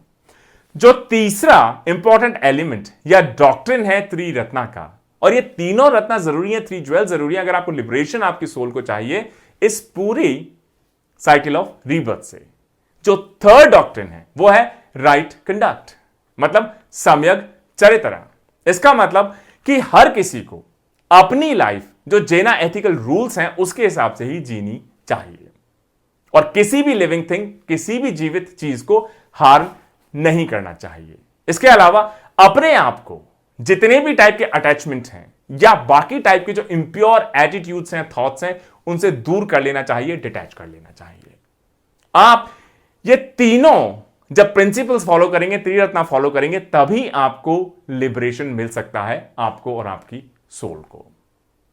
अब ये जो त्रिरत्ना है, राइट फेथ, सम्यक दर्शना, राइट नॉलेज, सम्यक जनना, राइट कंडक्ट, सम्यक चरितारा, इनको आप कैसे अचीव करेंगे, इसके लिए जैनिज्म में कि इन त्रिरत्ना को अटेन करने के लिए आपको 5 महाव्रत या 5 ग्रेट वाउस को फॉलो करना होगा, ऑब्जर्व करना होगा, जिसमें सबसे बड़ा, सबसे important cardinal principle of Jainism जिसको कहा जाता है वो है नॉन वायलेंस, अहिंसा। मतलब इन 5 महाव्रत में जो नॉन वायलेंस है, इसको जैनिज्म का कार्डिनल प्रिंसिपल कहा गया है, जैनिज्म का कॉर्नरस्टोन कहा गया है, और यह कहा गया है कि नॉन वायलेंस ही सुप्रीम रिलीजन है, अहिंसा परमो धर्म, मतलब अहिंसा से बड़ा कोई धर्म नहीं है। और जैनिज्म के हिसाब से जितने भी लिविंग बींग्स हैं, चाहे उनकी कुछ भी शेप हो, साइज हो, अलग अलग स्पिरिचुअल डेवलपमेंट हो सकता है, सभी को इक्वल ट्रीट किया जाए। किसी भी लिविंग बींग के पास किसी लिविंग बींग को हार्म करने का, एंजॉय करने का, किल करने का बिल्कुल भी हक नहीं है, चाहे वो एनिमल्स हो, इंसेक्ट्स हो, प्लांट्स हो। और Jainism 4 different forms of existence को रिकॉग्नाइज करता है। पहला गॉड्स, जिनको देवा भी कहते हैं, देव कहते हैं। दूसरा ह्यूमंस, मनुष्य। तीसरा हेल बीइंग्स, नरकी। और चौथा एनिमल्स एंड प्लांट्स, जिसको कहा जाता है तिर्यंचा। और इन एनिमल्स एंड प्लांट्स, तिर्यंचा को भी फिर उनका क्या फैकल्टी ऑफ सेंस है और कई सारी सब कैटेगरीज में डिवाइड किया गया है। जैसे एकांद्रियास, एकांद्रियास का मतलब जिनकी सिर्फ एक इंद्री हो, सिंगल सेंस बॉडीज जो हैं। और इन एकांद्रियास में भी जो निगोडाज हैं इनको लोएस्ट एकंद्रिया माना गया है कि उनके पास सिर्फ एक ही सेंस है और वो सेंस भी सिर्फ टच का सेंस है, बाकी उनके पास कोई सेंस नहीं है। और ये जो निगोडाज हैं जो एकंद्रिया लैडर पे सबसे नीचे रखे जाते हैं, लोएस्ट माने जाते हैं, ये क्लस्टर्स में बॉर्न होते हैं, एक साथ बहुत सारे बॉर्न होते हैं और इनकी लाइफ सिर्फ एक सेकंड के कुछ फ्रैक्शन तक ही सिर्फ लिमिटेड होती है। इसके अलावा यह भी कहा गया कि जो ये पहला महाव्रत है पंच महाव्रत में से नॉन वायलेंस का, जो जनरल पॉपुलेशन है, कॉमन सिटीजन है, जनरल लाइटी है, ये जो भी जैनिज्म को फॉलो करें उनको किसी भी ऐसे ह्यूमन बीइंग, किसी भी ऐसे लिविंग बीइंग जिसके दो या दो से ज्यादा सेंसेस हों, उसको हार्म नहीं करना चाहिए। लेकिन ये रूल अहिंसा के जो मॉन्क्स हैं, रेन्यूशिएट्स हैं, नन्स हैं, उनके लिए और भी स्ट्रिक्ट बना दिए गए। उनके लिए कहा गया कि जो जनरल लाइटी है या कॉमन पॉपुलेशन है उसके लिए तो दो या दो से ज्यादा जिनके सेंसेस हो उनको हार्म ना करें, लेकिन अगर आप मॉन्क्स हैं, नन्स हैं, रेन्यूशिएट्स हैं, तो अगर एकांद्रियाज भी हैं या सिंगल सेंस भी है या एलिमेंट बॉडीज भी हैं जिनको स्थवारा कहा गया है, जो स्लाइटली निगोड़ा से ऊपर जिनको माना जाता है, आप उनको भी हार्म नहीं कर सकते। और उन्होंने कहा कि यह कहीं ज्यादा पेनफुल होगा अगर आप हायर फॉर्म्स को हार्म करेंगे, जिनके ज्यादा सेंसेस हैं, उनको अगर आप किल करेंगे तो वो ज्यादा सीरियस माना जाएगा।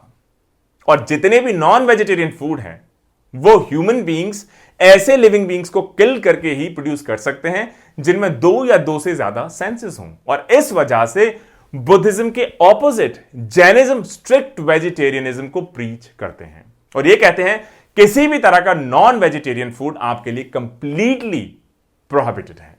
इनफैक्ट जैनिज्म में यह भी कहा गया है कि अगर हम किलिंग की बात देखें, इंजरी की बात देखें, हार्म की बात देखें, तो उसमें इंटेंशन बहुत इंपॉर्टेंट है, आपकी मंशा क्या है। और जैनिज्म के हिसाब से अगर किसी में कंपैशन नहीं है या अवेयरनेस नहीं है या वो इग्नोरेंट है, ऐसे ही लोग, ऐसे ही लिविंग बीइंग एक वायलेंट एक्शन में इन्वॉल्व हो सकते हैं। इसका मतलब वायलेंस एक्चुअल हार्म डिफाइन नहीं करेगा, हो सकता है अनइंटेंशनल तरीके से किसी को नुकसान पहुंचाए, तो उसको वायलेंस नहीं माना जाएगा, उसको हिंसा नहीं माना जाएगा। और जैनिज्म के हिसाब से जब तक आपका वायलेंट थॉट नहीं होगा तब तक आपका वायलेंट एक्शन नहीं हो सकता। मतलब इंटेंशनल तौर पे जानबूझकर अगर आप किसी को हार्म पहुंचाते हैं तो उसको वायलेंस, हिंसा माना जाएगा। और नॉन वायलेंस आपका एक्शन में, स्पीच में और थॉट में, एक्शन, स्पीच एंड थॉट, तीनों चीज में आपको नॉन वायलेंस ऑब्जर्व करना होगा। मतलब कोई भी वायलेंट नहीं होना चाहिए, दूसरे कोशिश करें तब भी, ना ही किसी ऐसी एक्टिविटी जिसमें वायलेंस इन्वॉल्व हो उसको सैंक्शन अप्रूव करना चाहिए। इसके अलावा जैनिज्म चाहे वॉर हो या इवन एग्रीकल्चर हो, क्योंकि एग्रीकल्चर में भी हो सकता है सिंगल सेंस, डबल सेंस जो लिविंग बीइंग्स हैं उनकी डेथ हो जाए, वॉर और इवन एग्रीकल्चर को भी पूरी तरह अपने फॉलोअर्स के लिए प्रोहिबिट करते हैं। आप एग्रीकल्चर या वॉर में इंवॉल्व नहीं हो सकते। और इस टीचिंग प्रीचिंग डॉक्ट्रिन की वजह से या इस पंच महाव्रत के इंपॉर्टेंट पहले महाव्रत नॉन वायलेंस, अहिंसा की वजह से जैना ज्यादातर ने इवेंचुअली अपने आप को सिर्फ ट्रेड और मर्केंटाइल एक्टिविटीज में ही इन्वॉल्व रखा। उन्होंने ना ही वॉर ज्वाइन किया, आर्मीज को ज्वाइन किया, ना ही उन्होंने एग्रीकल्चर को एज ए ऑक्यूपेशन एक्सेप्ट किया। तो यह हो गया पहला महाव्रत। सेकंड महाव्रत, ट्रुथ, सत्य। जैनिज्म इंसिस्ट करते हैं कि खुद को एक तो फॉल्सहुड कभी नहीं बोलनी चाहिए, लेकिन इसके अलावा ऐसा नहीं कि आप फॉल्सहुड नहीं बोल रहे हैं तो वही अपने आप में कंप्लीट है। इसके अलावा आपको हमेशा जो भी बोलें वो ट्रुथ बोले, कंप्लीट ट्रुथ बोले, जो कि होलसम हो और प्लेजेंट हो। और अगर आपको लगता है कि आपके बोलने से या आपके ट्रुथ कहने से किसी को पेन हो सकता है, कोई हर्ट हो सकता है, किसी को एंगर हो सकता है, डेथ किसी की हो सकती है, किसी लिविंग बीइंग की, तो आपको चुप रहना चाहिए, आपको साइलेंट रहना चाहिए। और जैनिज्म के हिसाब से अगर आप सही मायने में देखें तो अनट्रुथ, असत्य या झूठ जिसको आप कह सकते हैं, उसके जो मेन रीजंस हैं वो हैं anger, greed, fear and jokes. ये चारों चीजें, anger, greed, fear and jokes, यही ब्रीडिंग ग्राउंड्स हैं अनट्रुथ के। और क्योंकि ट्रुथ या सत्य बोलने के लिए आपको मोरल करेज चाहिए, तो इसका मतलब सिर्फ वही लोग जिन्होंने greed, fear, anger, jealousy, ego, frivolity, इन सभी को कॉन्कर कर लिया है, विजय प्राप्त कर ली है, इनसे डिटैच कर लिया अपने आप को, ऐसे लोग ही ट्रुथ, सत्य बोल पाएंगे। और ट्रुथ आपको स्पीच, माइंड एंड आपके एक्शन या डीड में, तीनों चीज में प्रैक्टिस करनी पड़ेगी। Speech, mind and deed. तो ये हो गया हमारा सेकंड महाव्रत। सेकंड महाव्रत टू अचीव 3 रत्ना, 3 ज्वेल्स, जिसके थ्रू ही आपकी सोल लिबरेशन को प्राप्त कर सकती है। तीसरा महाव्रत, जिसको कहा जाता है नॉन स्टीलिंग। नॉन स्टीलिंग मतलब अचर्या या अस्टेय। स्टीलिंग का मतलब है कि किसी की प्रॉपर्टी को उसकी मर्जी, उसके कंसेंट के बिना आप ले लें, या किसी की प्रॉपर्टी को आप गलत तरीके से, अनजस्ट तरीके से, इमोरल तरीके से आप ले लें। और इसके अलावा ये भी नहीं कहता कि अगर मान लीजिए कोई चीज आपको मिल जाए जो अनअटेंडेड हो, अनक्लेम्ड हो, ऐसे ही कहीं पड़ी मिल जाए, रेलवे स्टेशन पे, बस स्टैंड पे, रोड पे, आप सोचे कोई इसके आसपास नहीं है, कोई इसका ओनर मुझे नहीं दिखाई देता, तो मैं इसको ले लेता हूं, तो क्या इसको स्टीलिंग माना जाएगा जैनिज्म में? यस, इसको भी स्टीलिंग माना जाएगा, अनअटेंडेड हो, अनक्लेम्ड हो, क्योंकि आपकी नहीं है। और इस वजह से जो तीसरा महाव्रत है, इसके लिए कहा गया है इसको बहुत स्ट्रिक्टली फॉलो करना चाहिए। किसी को ऐसी चीज टच नहीं करनी चाहिए, चाहे वो कितनी वर्थलेस हो। आपको लगे तो बेकार की चीज थी, इसकी कोई वर्थ नहीं थी, कोई वैल्यू नहीं थी, अगर इसको मैंने ले लिया तो क्या बड़ी बात हो गई। जैनिज्म का स्ट्रिक्टली कहना है कि तीसरा जो महाव्रत है नॉन स्टीलिंग का, या आचर्य या अस्टेय का, जो चीज आपको बिलोंग नहीं करती, आपकी नहीं है, चाहे वो कितनी वर्थलेस हो, आप उसको टच नहीं करेंगे। और जब आप भिक्षा या आल्म्स या हेल्प या किसी की मदद, एड एक्सेप्ट करेंगे, तो सिर्फ आपको उतना ही लेना चाहिए जो आपकी बेसिक मिनिमम रिक्वायरमेंट है। इसका मतलब आपकी जरूरत से ज्यादा अगर आप लेते हैं तो उसको भी जैनिज्म में थेफ्ट या उसको भी चोरी माना जाएगा। तो यह हो गया हमारा थर्ड महाव्रत। अब फोर्थ महाव्रत, सेलिबेसी, चेस्टिटी, ब्रह्मचार्य, जो कि लॉर्ड महावीरा ने अपने टाइम के दौरान एडिशनली किया।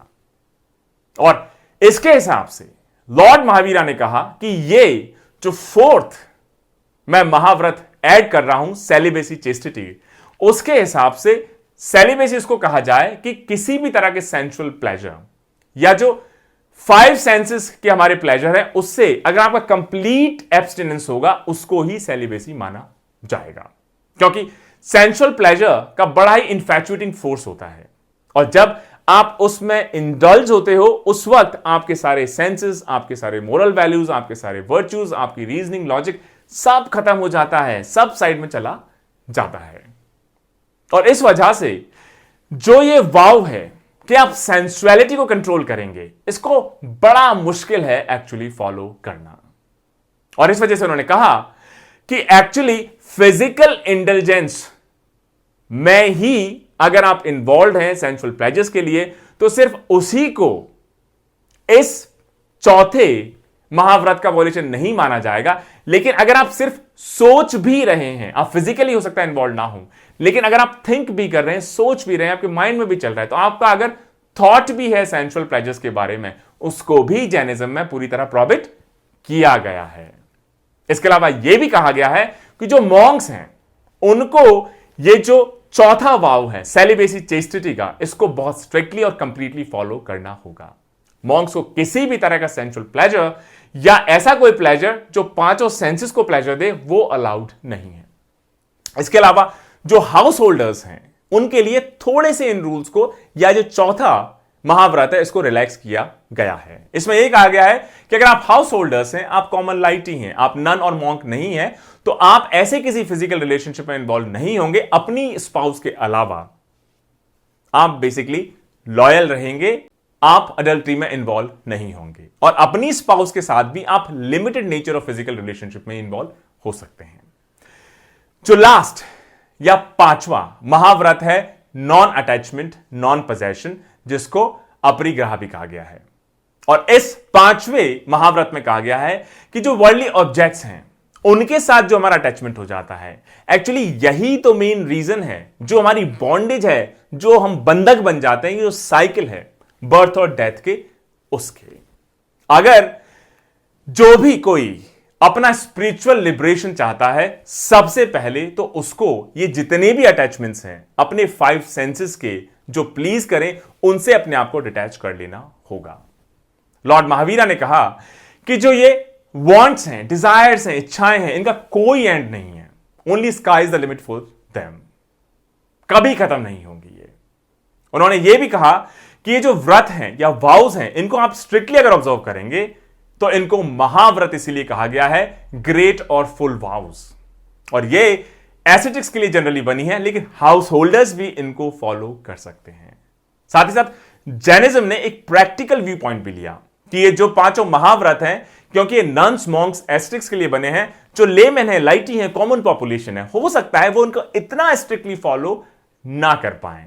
लेकिन यह सजेस्ट किया गया है कि कोशिश उनको भी करनी चाहिए कि जितनी भी उनकी कंडीशंस अलाउ करें उनको ये सब फॉलो करने के लिए, वो भी पूरी कोशिश करें कि ज्यादा से ज्यादा इन वाउस को या महाव्रत को वो फॉलो करें। जो सेम व्रत हैं या महाव्रत हैं या वाउस हैं, अगर आपने इनको कंप्लीटली फॉलो नहीं किया, कंप्लीटली ऑब्जर्व नहीं किया, सिर्फ पार्शियली आपने ऑब्जर्व किया है, तो उसको कहा जाता है अनुव्रत, मतलब स्मॉल या पार्शियल वाउस। और जैनिज्म के हिसाब से या जैनिज्म डॉक्ट्रिन्स के हिसाब से जो हाईएस्ट फॉर्म है डेथ की, कोई भी पर्सन जो अचीव कर सकता है, चाहे वो मॉन्क हो, लेटी हो, लेमैन हो, वो ऐसी डेथ अगर आप मेडिटेट करके या आप फास्टिंग करके अगर आप डेथ को प्राप्त करते हैं, उसको हाईएस्ट फॉर्म ऑफ डेथ माना गया है डॉक्ट्रिन्स ऑफ जैनिज्म के हिसाब से। एक ब्रीफ डिस्कशन कि जैनिज्म में जो रियलिटी की अंडरस्टैंडिंग है उसके क्या बेसिक की टेनेंट्स रहे हैं। जैसे जो जैना डॉक्ट्रिन है, ये कई बार जो दूसरे फिलोसॉफिकल सिस्टम्स हैं उनको क्रिटिसाइज करता हुआ दिखाई देता है। इनफैक्ट उनका जो प्रोनाउंसमेंट है, उनका जो व्यू पॉइंट है रियलिटी को लेकर कि सच्चाई क्या है, वास्तविकता क्या है, उसको लेकर जैना ट्रेडिशन कई बार दूसरे फिलोसॉफिकल सिस्टम्स को क्रिटिसाइज करता है दोस्तों। फॉर एग्जाम्पल, उन रिलीजन्स के हिसाब से या दूसरे फिलोसॉफिकल सिस्टम्स के हिसाब से जनरली रियलिटी को एक एटर्नल या अनचेंजिंग ट्रुथ के तौर पे दिखाया जाता है। वहीं जैनिज्म का कहना है कि रियलिटी एटर्नल है, नॉन एटर्नल है, चेंजिंग है, अनचेंजिंग है। इसके बारे में हो सकता है ये जो व्यू अभी तक रहा है सिंगल एकांता, वो पार्शियल हो या एक्सट्रीम व्यू हो। जो दूसरे स्कूल्स के व्यूज हैं उनको जैनिज्म 100% तो डिस्कार्ड नहीं करता, लेकिन जैनिज्म के हिसाब से उनके जो स्टेटमेंट्स हैं रियलिटी के बारे में, उनको आप न्यास के पॉइंट ऑफ व्यू से देखें। न्यास का मतलब है कि वो जो स्टेटमेंट्स हैं, वो जो व्यूज हैं, जो फिलॉसफीज हैं, जो आइडियोलॉजीज हैं, शायद वो टीचिंग्स हैं, वो सिर्फ पार्शियली ट्रू स्टेटमेंट्स के तौर पे देखे जाएं और उनको आप पूरी तरह ऐसा नहीं मान सकते कि वो जो पार्शियली ट्रू स्टेटमेंट हैं, जो एकांता मतलब सिंगल प्रिंसिपल पर बेस्ड है, सिंगल व्यू पॉइंट पर बेस्ड है, वो एब्सोल्यूट जो रियलिटी है उसको पूरी तरह कैप्चर कर पाते हो। इसका मतलब जैना डॉक्ट्रिन एक्चुअली रियलिटी को अनेकांता पॉइंट ऑफ व्यू से देखते हुए नजर आते हैं।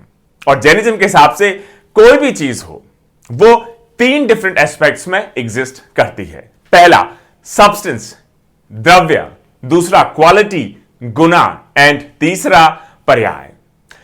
जो जैना डॉक्ट्रिन है अनेकांतवाद, अनेकांतवाद का मतलब है कि जो भी रियलिटी है वो मैनी फोल्ड इन नेचर है, अलग अलग अलग अलग अलग अलग उसके व्यू पॉइंट्स हो सकते हैं, अलग अलग अलग अलग अलग लोग अलग तरीके से इन्फर कर सकते हैं, अलग अलग इंटरप्रिटेशन हो सकता है, अलग अलग रिफ्लेक्शन हो सकता है।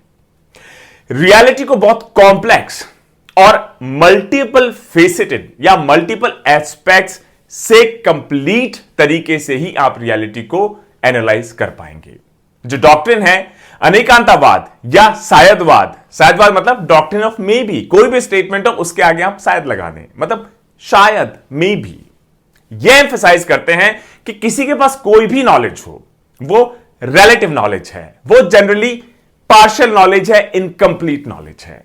और शायदवाद के हिसाब से कोई भी जजमेंट हो वो जनरली रिलेटिव होता है, किसी भी पर्टिकुलर एस्पेक्ट को रिफ्लेक्ट करता है, किसी के व्यू पॉइंट को रिफ्लेक्ट करता है, लेकिन किसी और का व्यू पॉइंट उससे कहीं डिफरेंट भी हो सकता है। किसी अगर आप वॉर को देख लें, अगर आप military stand point of view से देख लें, अगर आपने अपने ओपोनेंट के सोल्जर्स को किल कर दिया तो आप बहुत ब्रेव हैं, करेजियस हैं, आप में बहुत वैलर है। वहीं अगर आप उसको एक mother stand point of view से देख लें, जिसका बच्चे की डेथ हो उस वॉर में, उसको मुझे लगता है कहीं इसमें कोई करेज, कोई ब्रेवरी, कोई वैलर दिखाई नहीं देगा। इसी तरीके से और भी बहुत सारे डिफरेंट व्यू पॉइंट्स हो सकते हैं। तो एक सिंगल व्यू पॉइंट से अगर कोई रियलिटी को रिफ्लेक्ट करने की कोशिश करेगा, या डिफाइन करने की कोशिश करेगा, या जज करने की कोशिश करेगा, असेस करने की कोशिश करेगा, तो वो इनकंप्लीट ही होगा। एक और वर्ड है जो ऐसे सारे स्टेटमेंट से पहले लगाया जाना चाहिए, और जो है एवा, EVA, एवा। उसका मतलब है इनफैक्ट। अगर दोनों वर्ड्स सैप एंड एवा, इनको अगर सभी स्टेटमेंट से पहले लगाया जाए तो यह एम्फसाइज करते हैं कि जो भी स्टेटमेंट्स हैं वो किसी पर्टिकुलर एस्पेक्ट ऑफ रियलिटी को एक पर्टिकुलर पर्सपेक्टिव से ही सिर्फ रिफ्लेक्ट करते हैं। जो रियलिटी की ओवरऑल कॉम्प्लेक्सिटी है, एंटायरिटी है, कंप्लीटनेस है, उसको ये पार्शियली ट्रू स्टेटमेंट्स पूरी तरह शायद रिफ्लेक्ट, कैप्चर ना कर पाए। और अगर आपने किसी स्टेटमेंट से पहले दोनों वर्ड्स का एडिशन कर दिया, शायद एवा, जो स्टेटमेंट है कि जीव, जीव मतलब सोल, एटर्नल है, उसको भी आप पार्शियली ट्रू स्टेटमेंट एक पर्टिकुलर पॉइंट ऑफ व्यू को रिफ्लेक्ट करता हुआ ही समझेंगे। इसका मतलब हो सकता है अगर कोई कहे कि जीवा या सोल एटर्नल है, कभी नहीं मरती, कभी नष्ट नहीं होती, तो अगर आपने उससे पहले शायद लगा दिया, एवा लगा दिया, कि शायद ये जो व्यू पॉइंट है आपका कि जीवा या सोल एटर्नल है, ये एक particular certain point of view को ही रिफ्लेक्ट करती है।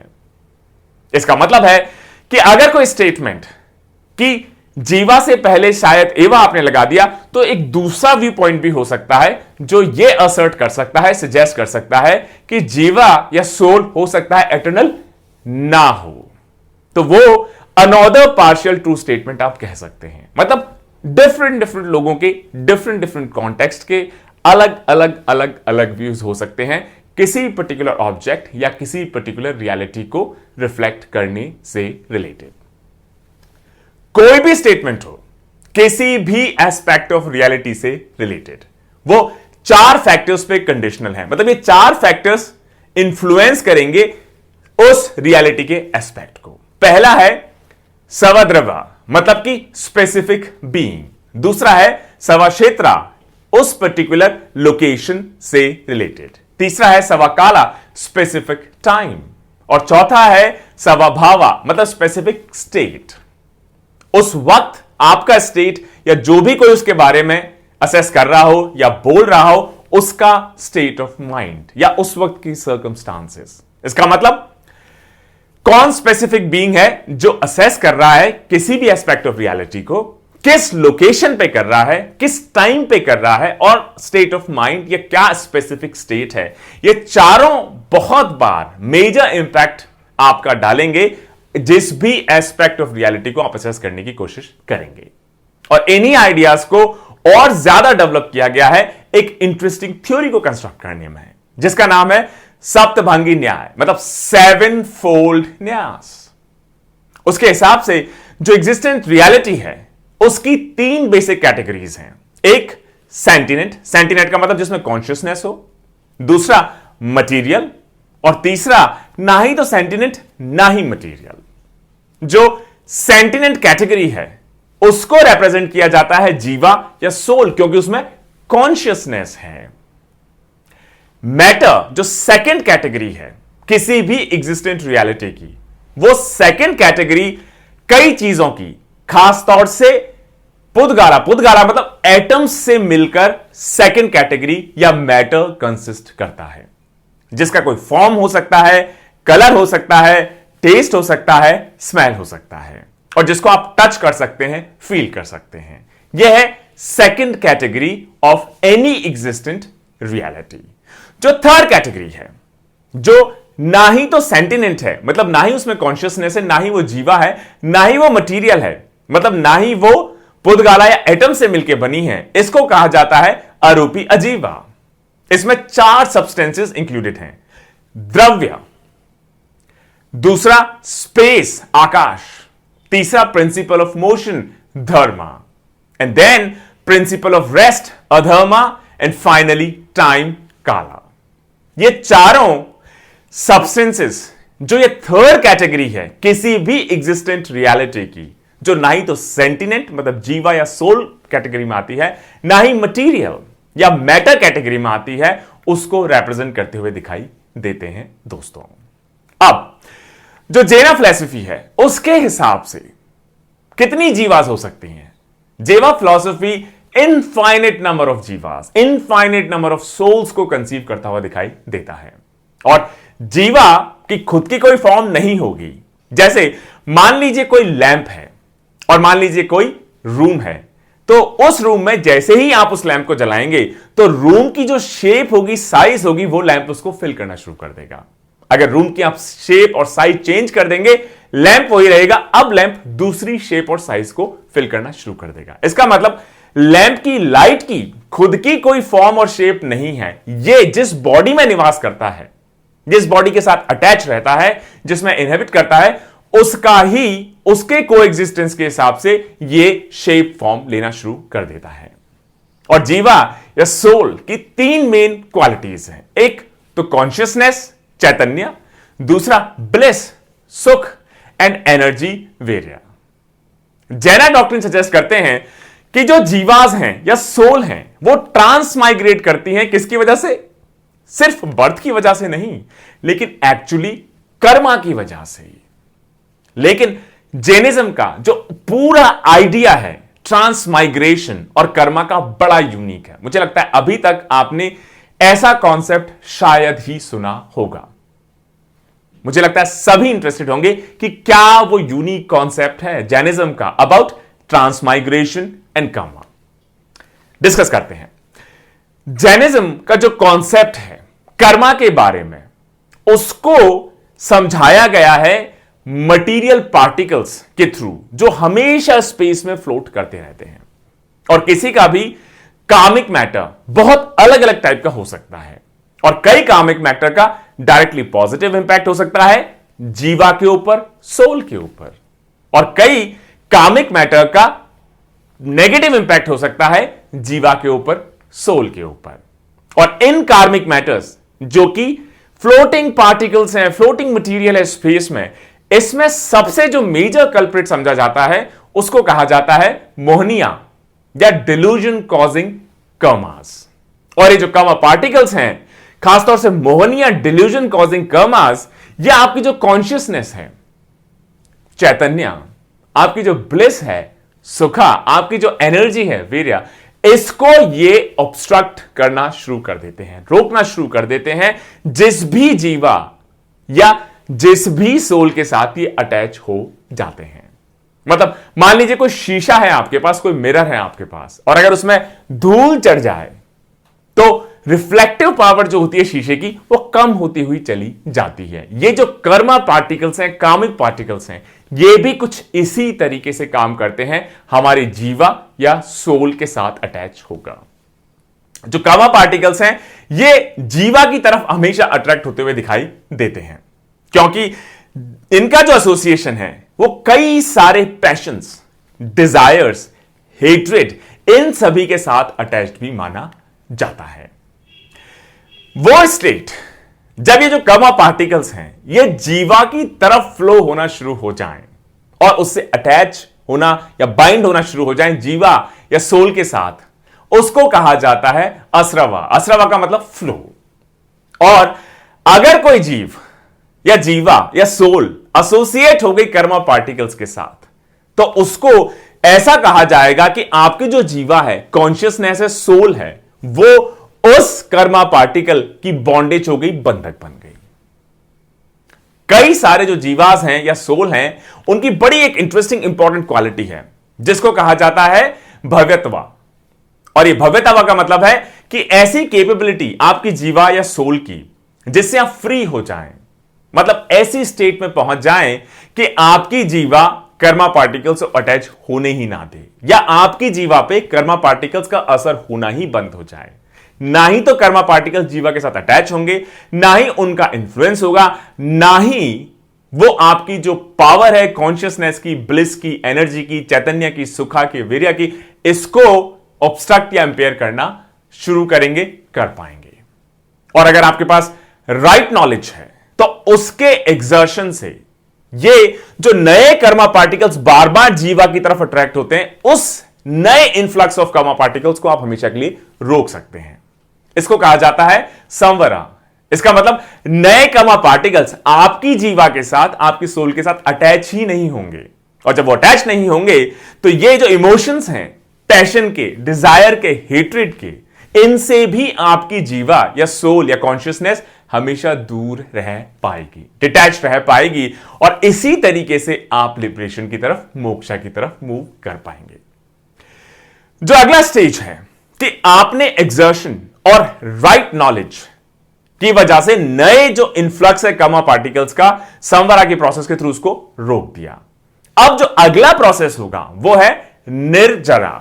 निर्जरा का मतलब वेयरिंग आउट, मतलब जो है वो धीरे धीरे धीरे धीरे खत्म होता चला जाए। तो बहुत सारी डिफरेंट स्टेजेस में एक ट्रांसफॉर्मेशन आपका होगा कॉन्शियसनेस का, बिहेवियर का, जिसमें आपकी जीवा या सोल की जो बॉन्डेज बन गई थी पुराने कामिक पार्टिकल्स के साथ, वो खत्म होती चली जाएगी। और अगर आपके पास राइट नॉलेज है, एक्सर्शन, तो आप नए कामिक पार्टिकल्स को अपनी जीवा या सोल के साथ अटैच नहीं होने देंगे, और जो पुराना अटैचमेंट है वो भी सक्सेसिव स्टेज में आपकी कॉन्शियसनेस और बिहेवियर से अलग होता हुआ चला जाएगा। तो जो बॉन्डेज थी, बॉन्डिंग थी आपके कार्मिक पार्टिकल्स, आपकी जीवा या कॉन्शियसनेस, आपके सोल, वो बॉन्डेज अब लिबरेशन की तरफ बढ़ना शुरू हो जाएगा। नए कर्मा पार्टिकल्स आएंगे नहीं, आप आने नहीं देंगे, राइट नॉलेज, क्योंकि आपको पता है किस तरीके से उनको दूर रखना है, उन डिजायर्स को, पैशंस को, हेट्रेड को। और पुराना जो अटैचमेंट है उसको भी आप राइट नॉलेज के थ्रू धीरे धीरे हटाना शुरू कर देंगे, बहाना शुरू कर देंगे, उसको घिसना शुरू कर देंगे, उसको वेयर आउट करना शुरू कर देंगे।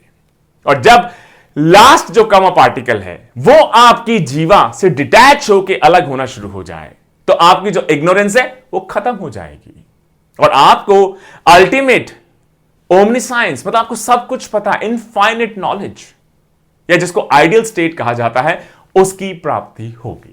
एंड अल्टीमेटली ये जो साइकिल है संसारा का, ये टूट जाएगा और आपको मोक्ष फाइनली अटेन हो पाएगा।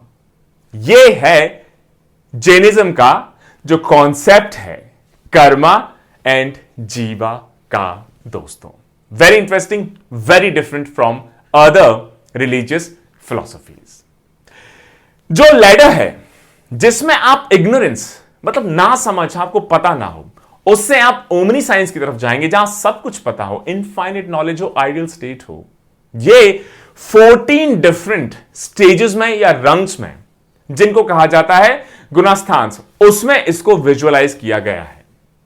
और जब कोई भी जो 13th स्टेज है इस पूरी प्रोसेस का, कि स्टार्टिंग पॉइंट हो गया, आप बिल्कुल इग्नोरेंट हैं, आपको बहुत कुछ नहीं पता, एक एक सीढ़ी आप चढ़ते जाएंगे, 14 आपको सीढ़ियां चढ़नी है। जब आप 13 पे पहुंच जाएंगे, जिसको कहा जाता है 13 स्टेज को क्या कहेंगे हम?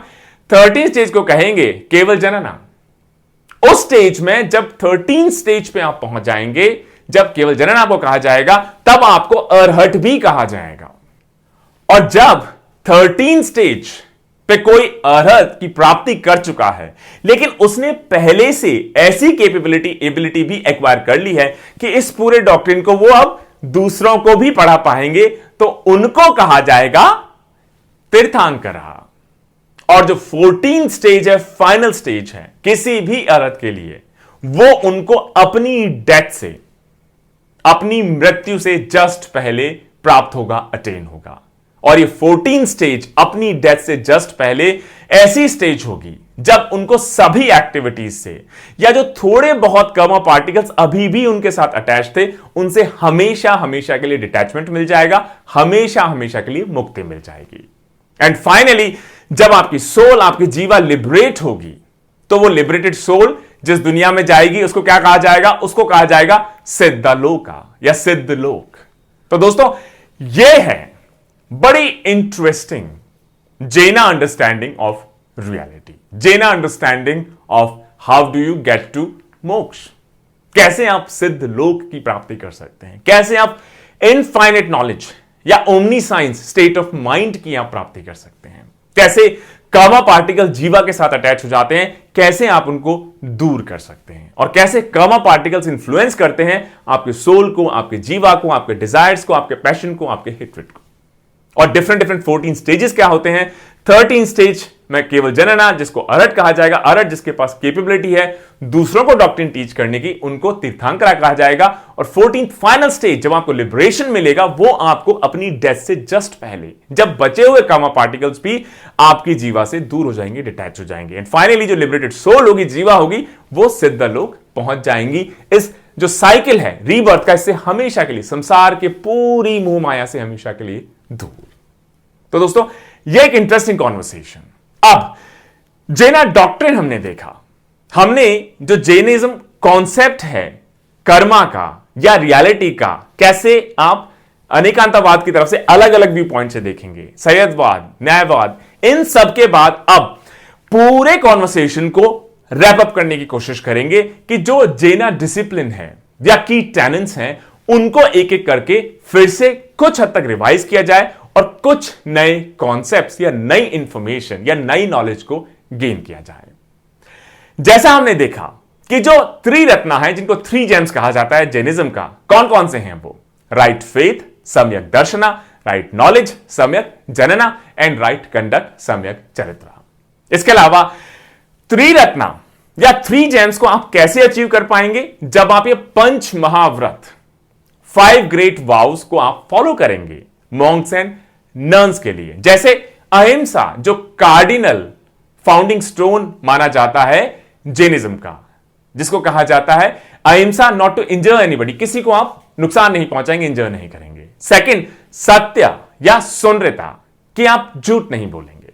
तीसरा हो जाएगा अस्तेय, अस्तेय का मतलब आपको जो चीज नहीं दी गई है उसको आप नहीं लेंगे। अगर कोई चीज अनअटेंडेड है उसको भी आप नहीं लेंगे। किसी से अगर आप कुछ लेंगे भी तो जितनी आपको बेसिक मिनिमम रिक्वायरमेंट है उतना ही लेंगे, उससे ज्यादा अगर आपने लिया तो उसको भी वायलेशन माना जाएगा। फिर हो गया ब्रह्मचर्य, ब्रह्मचर्य का मतलब आप एक सेलिब्रेट लाइफ जिएंगे। और फिर हो गया अपरिग्रह, अपरिग्रह का मतलब नॉन पोजेशन, आप किसी भी चीज को अपना नहीं मानेंगे, आप डिटैचमेंट क्रिएट करेंगे। और ये सारे जो ग्रेट 5 वोज हैं या 5 महाव्रत हैं, इनका ऑब्जेक्टिव यही रहा कि इनर प्यूरिफिकेशन, अंदर से शुद्धि आप कैसे प्राप्त करेंगे।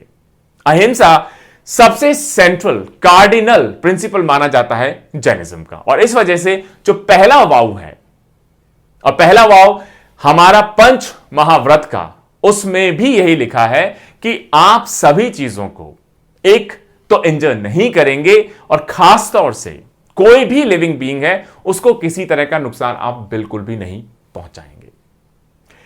किस एक्सटेंट तक जैनिज्म के ये जो प्रिंसिपल्स हैं, इनको अलग अलग डिफरेंट फॉर्म्स ऑफ लाइफ के साथ कनेक्ट किया जाता है, ये हमने देखा कि जैना जो डॉक्ट्रिन है ये 4 मेन फॉर्म्स ऑफ एग्जिस्टेंस को रिकॉग्नाइज करते हैं, जैसे गॉड्स, देवा, ह्यूमंस, मनुष्य, हेल बीइंग्स, नरकी, एनिमल्स एंड प्लांट्स, त्रियंचा। और जो एनिमल्स एंड प्लांट त्रियंचा है, इनको फर्दर सब डिवाइड किया गया है स्मॉलर कैटेगरीज में कि उनकी सेंस फैकल्टीज किस लेवल तक डेवलप्ड हैं। जैसे लोएस्ट कैटेगरी मानी जाती है जो सिंगल सेंस बॉडीज हैं, एक इंद्रिया, जिनकी सिर्फ एक इंद्री सिंगल सेंस ही एक्टिव है, वर्क करती है। और इनमें भी जो लोएस्ट माना जाता है एक इंद्रियाज में भी, उसको कहा जाता है निगोड़ा, जो बहुत टाइनी ऑर्गेनिज्म होते हैं, सिर्फ सिंगल सेंस होता है, और वो सिंगल सेंस भी सिर्फ टच का होता है। क्लस्टर्स में एक साथ बहुत सारी संख्या में पैदा होते हैं, और इनकी लाइफ हो सकता है 1 सेकंड के फ्रैक्शन से भी कम हो।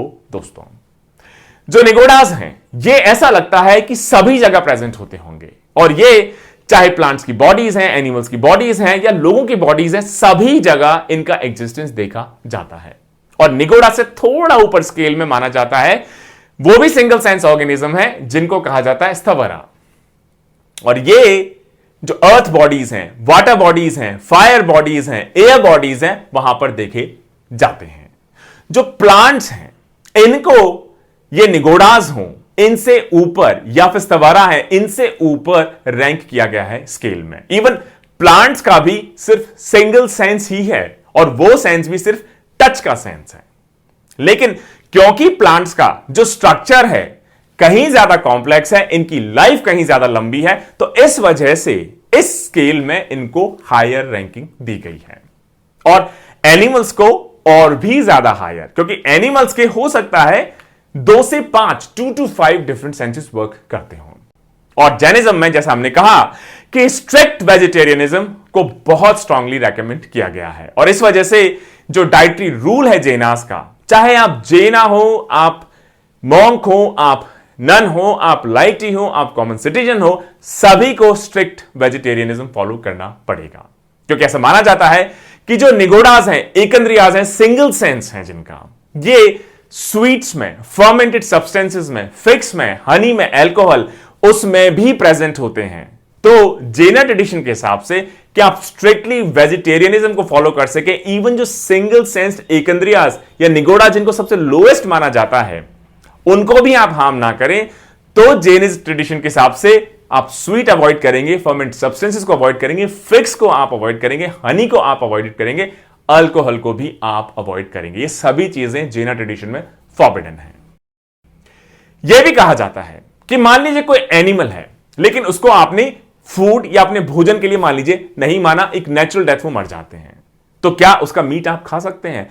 बिल्कुल भी नहीं, क्योंकि उनका जो डेड फ्लैश होगा वो भी निगोडास का एक इंपॉर्टेंट या कंड्यूसिव ब्रीडिंग ग्राउंड के तौर पे देखा जाएगा। श्वेतांबरस ने कुछ एक्सेप्शंस प्रिस्क्राइब किया। उन्होंने कहा कि मीट बहुत रेयर एक्सेप्शनल सर्कमस्टांसेस में शायद एक्सेप्ट किया जा सकता है। मान लीजिए फेमिन आ गया, मान लीजिए सूखा पड़ गया बहुत भयंकर, या किसी इलनेस, किसी बीमारी के इलाज के लिए अगर मीट जरूरी है, तो ऐसे 2 केसेस में ही, जब आपके पास और कुछ खाने के लिए ना बचे, सूखा पड़ जाए, फेमिन आ जाए, या किसी इलनेस को क्योर करने के लिए आपको यूज करना पड़े, तो उस केस में श्वेतांबरास के हिसाब से आप एक्सेप्शन कैरी आउट एक्सरसाइज कर सकते हैं। और जैनिज्म के हिसाब से जो भी रेनिंसिएट हैं, उनको जो अहिंसा है कि आप किसी को भी बिल्कुल इंजर नहीं करेंगे, हार्म नहीं करेंगे, उसको सबसे हाई लेवल पे प्रैक्टिस करना होगा अपनी डेली लाइफ में। इतना तक कहा गया कि अगर आप मॉन्क्स या नन्स हैं, तो आप अर्थ को भी डिग नहीं करेंगे, खोदेंगे नहीं, क्योंकि अगर आप अर्थ को खोदेंगे तो उसमें कोई ना कोई लिविंग बीइंग अर्थ में होगा ही, उसको हो सकता है आप इंजर करें, हार्म करें।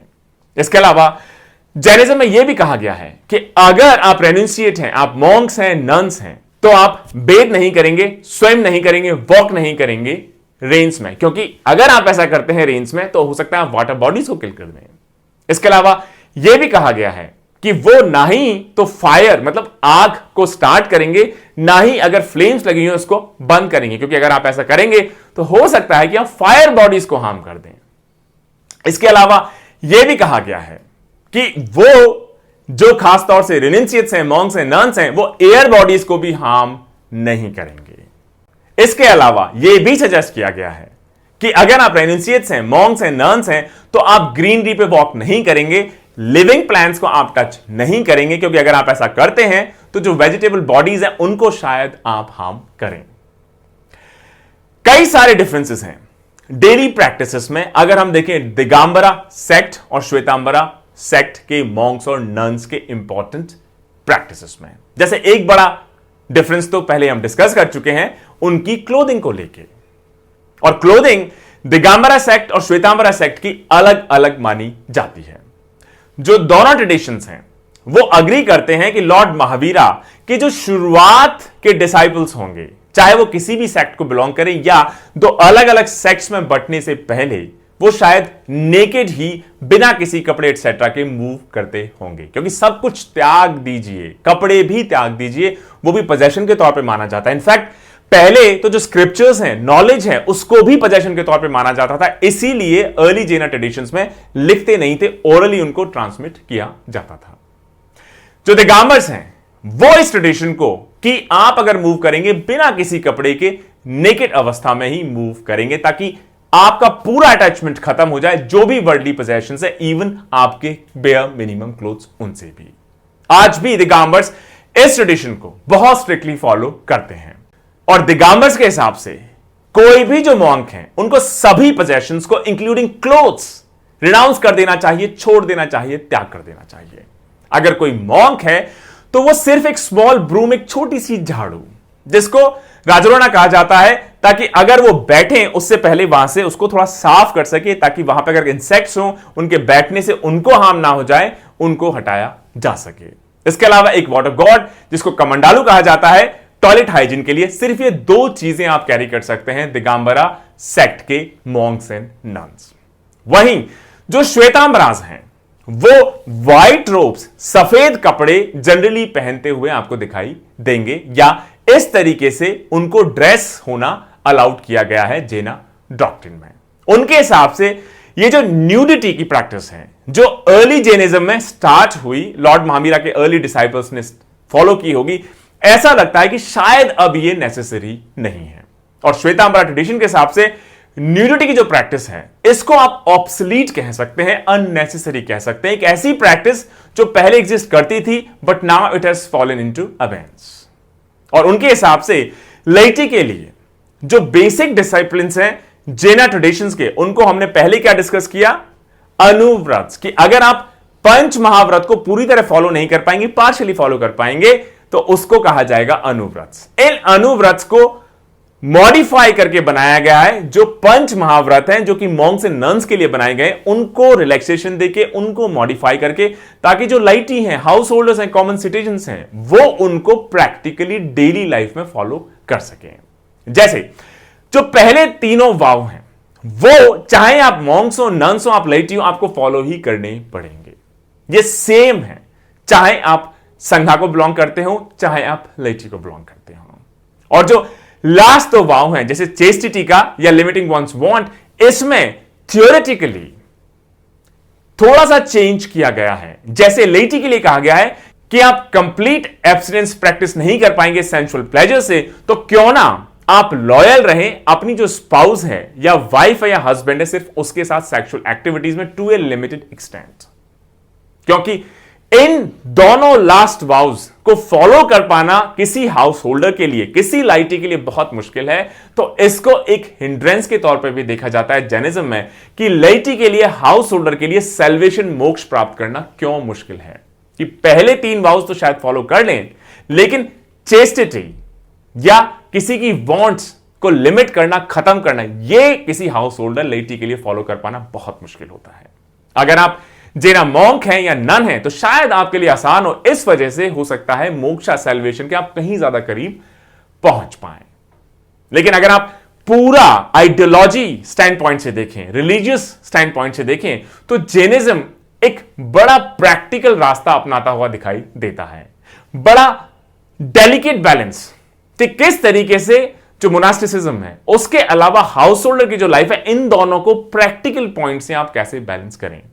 कि अगर आप मोनास्टिक संघा के पार्ट हैं, आप मॉन्क हैं, नन हैं, तो आपको पांचों महाव्रत फॉलो करने पड़ेंगे स्ट्रिक्टली। लेकिन अगर आप एक हाउस होल्डर या लाइटी हैं तो आपको लास्ट के दो जो महाव्रत हैं उसमें कुछ रिलैक्सेशन दे दी गई है, ताकि आप हाउस होल्डर के जो आपकी रिस्पॉन्सिबिलिटीज हैं, आपकी दैनिक दिनचर्या है, उन रिस्पॉन्सिबिलिटीज एक्सेट्रा रोल्स को आप फॉलो करते हुए भी जैनिज्म को प्रॉपर्ली फॉलो कर पाए। और जैसा हमने बुद्धिज्म में देखा, सिमिलरली जैनिज्म में भी जो मोनास्टिक हैं, संघा हैं, और जो ले कम्युनिटी हैं, कॉमन सिटीजन्स हैं, इनके बीच में बड़ा टाइट इंटीग्रेशन देखा गया। दोनों में ही कई टाइप के इंटरडिपेंडेंस भी देखी गई शुरुआती दौर से ही। जो जैन ट्रेडिशन है ये क्या एक्सेप्टेबल है, क्या अनएक्सेप्टेबल है, कि लिविंग बींग्स को आप कितनी इंजरी पहुंचा सकते हैं, नहीं पहुंचा सकते, इसको भी क्लियरली डीमार्केट डिफरेंशिएट करते हुए दिखाई देते हैं। जैसे कहा गया है कि कई सारे जो ऑक्यूपेशंस हैं जिसमें किलिंग या इंजरी होगी ही होगी, you just can not avoid it. जैसे अगर आप हंटिंग और एनिमल हस्बेंड्री करेंगे तो उसमें इंजरी या किसी की किलिंग को आप अवॉइड नहीं कर सकते। और जो जेना टेक्स्ट हैं वो 6 डिफरेंट ऑक्यूपेशन, 6 डिफरेंट ऑक्यूपेशंस को लेआउट करते हैं। पहला गवर्नेंस या गवर्निंग असी, दूसरा राइटिंग मशीन, तीसरा फार्मिंग कृषि, चौथा आर्ट्स विद्या, पांचवा ट्रेड वाणिज्य, एंड छठा the practice of various crafts, अलग अलग क्राफ्ट्स की प्रैक्टिस जिसको बोलता है शिल्प। और जेना ट्रेडिशन के हिसाब से जो गवर्निंग है या जो एग्रीकल्चर है उसमें किसी ना किसी तरह की इंजरी टू लिविंग बींग्स होगी ही होगी। जैसे अगर आप सॉइल को टिल कर रहे हैं तो उसमें जो इंसेक्ट्स हैं उनकी डेथ हो सकती है, इंजर हो सकते हैं। अगर आप गवर्न कर रहे हैं उसमें युद्ध हो सकते हैं, वॉरफेयर हो सकते हैं, कंफ्लिक्ट हो सकते हैं, उसमें डेथ हो सकती है, इंजरी हो सकती है। इसका मतलब इन 6 ऑक्यूपेशंस में से गवर्निंग और कृषि या फार्मिंग, इनको आप बिल्कुल भी प्रैक्टिस नहीं करेंगे। और क्योंकि ट्रेड या जिसको कहा जाता है वाणिज्य, यह सबसे कम इंजरी जैसा ऑक्यूपेशन दिखाई देता है, तो यह आज तक भी जैनास का प्रेफर्ड ऑक्यूपेशन बना हुआ है। जो टीचिंग है लाइटी कॉमन सिटीजन्स के लिए, वो दाना या दान देने पे भी बहुत एम्फसाइज करते हैं। और कोई भी अगर आर्म्स देगा या बेसिकली भिक्षा देगा रेनुंसिएट्स को, तो उसको बड़ा वर्दी या उसको बड़ा दान माना जाएगा। और जैसा हमने पहले डिस्कस किया कि हाईएस्ट फॉर्म किसी की डेथ का क्या हो सकता है किसी भी पर्सन के लिए, चाहे आप रेनुंसिएट हैं, चाहे आप लाइटी ले पर्सन है, कॉमन सिटीजन है, तो हाईएस्ट फॉर्म ऑफ डेथ होगा अगर आपकी डेथ फास्टिंग और मेडिटेट करते हुए होती है तो दोस्तों ये ओवरऑल एक क्विक रिकैप हो गया पूरे जैना डिसिप्लिन का, की टर्म्स का, की टीचिंग्स का, की टेनेंट्स का, की फॉलोइंग्स का, ताकि आपके माइंड में कि जैना ट्रेडिशंस एक्चुअली किन किन की कॉर्नरस्टोन्स पे खड़ा हुआ है, बना हुआ है, एग्जिस्ट करता आया है इतने हजारों सालों से, कि आपको ऋग्वेद में भी नाम दिखाई देता है, मेंशन हुआ दिखाई देता है तीर्थंकरास का।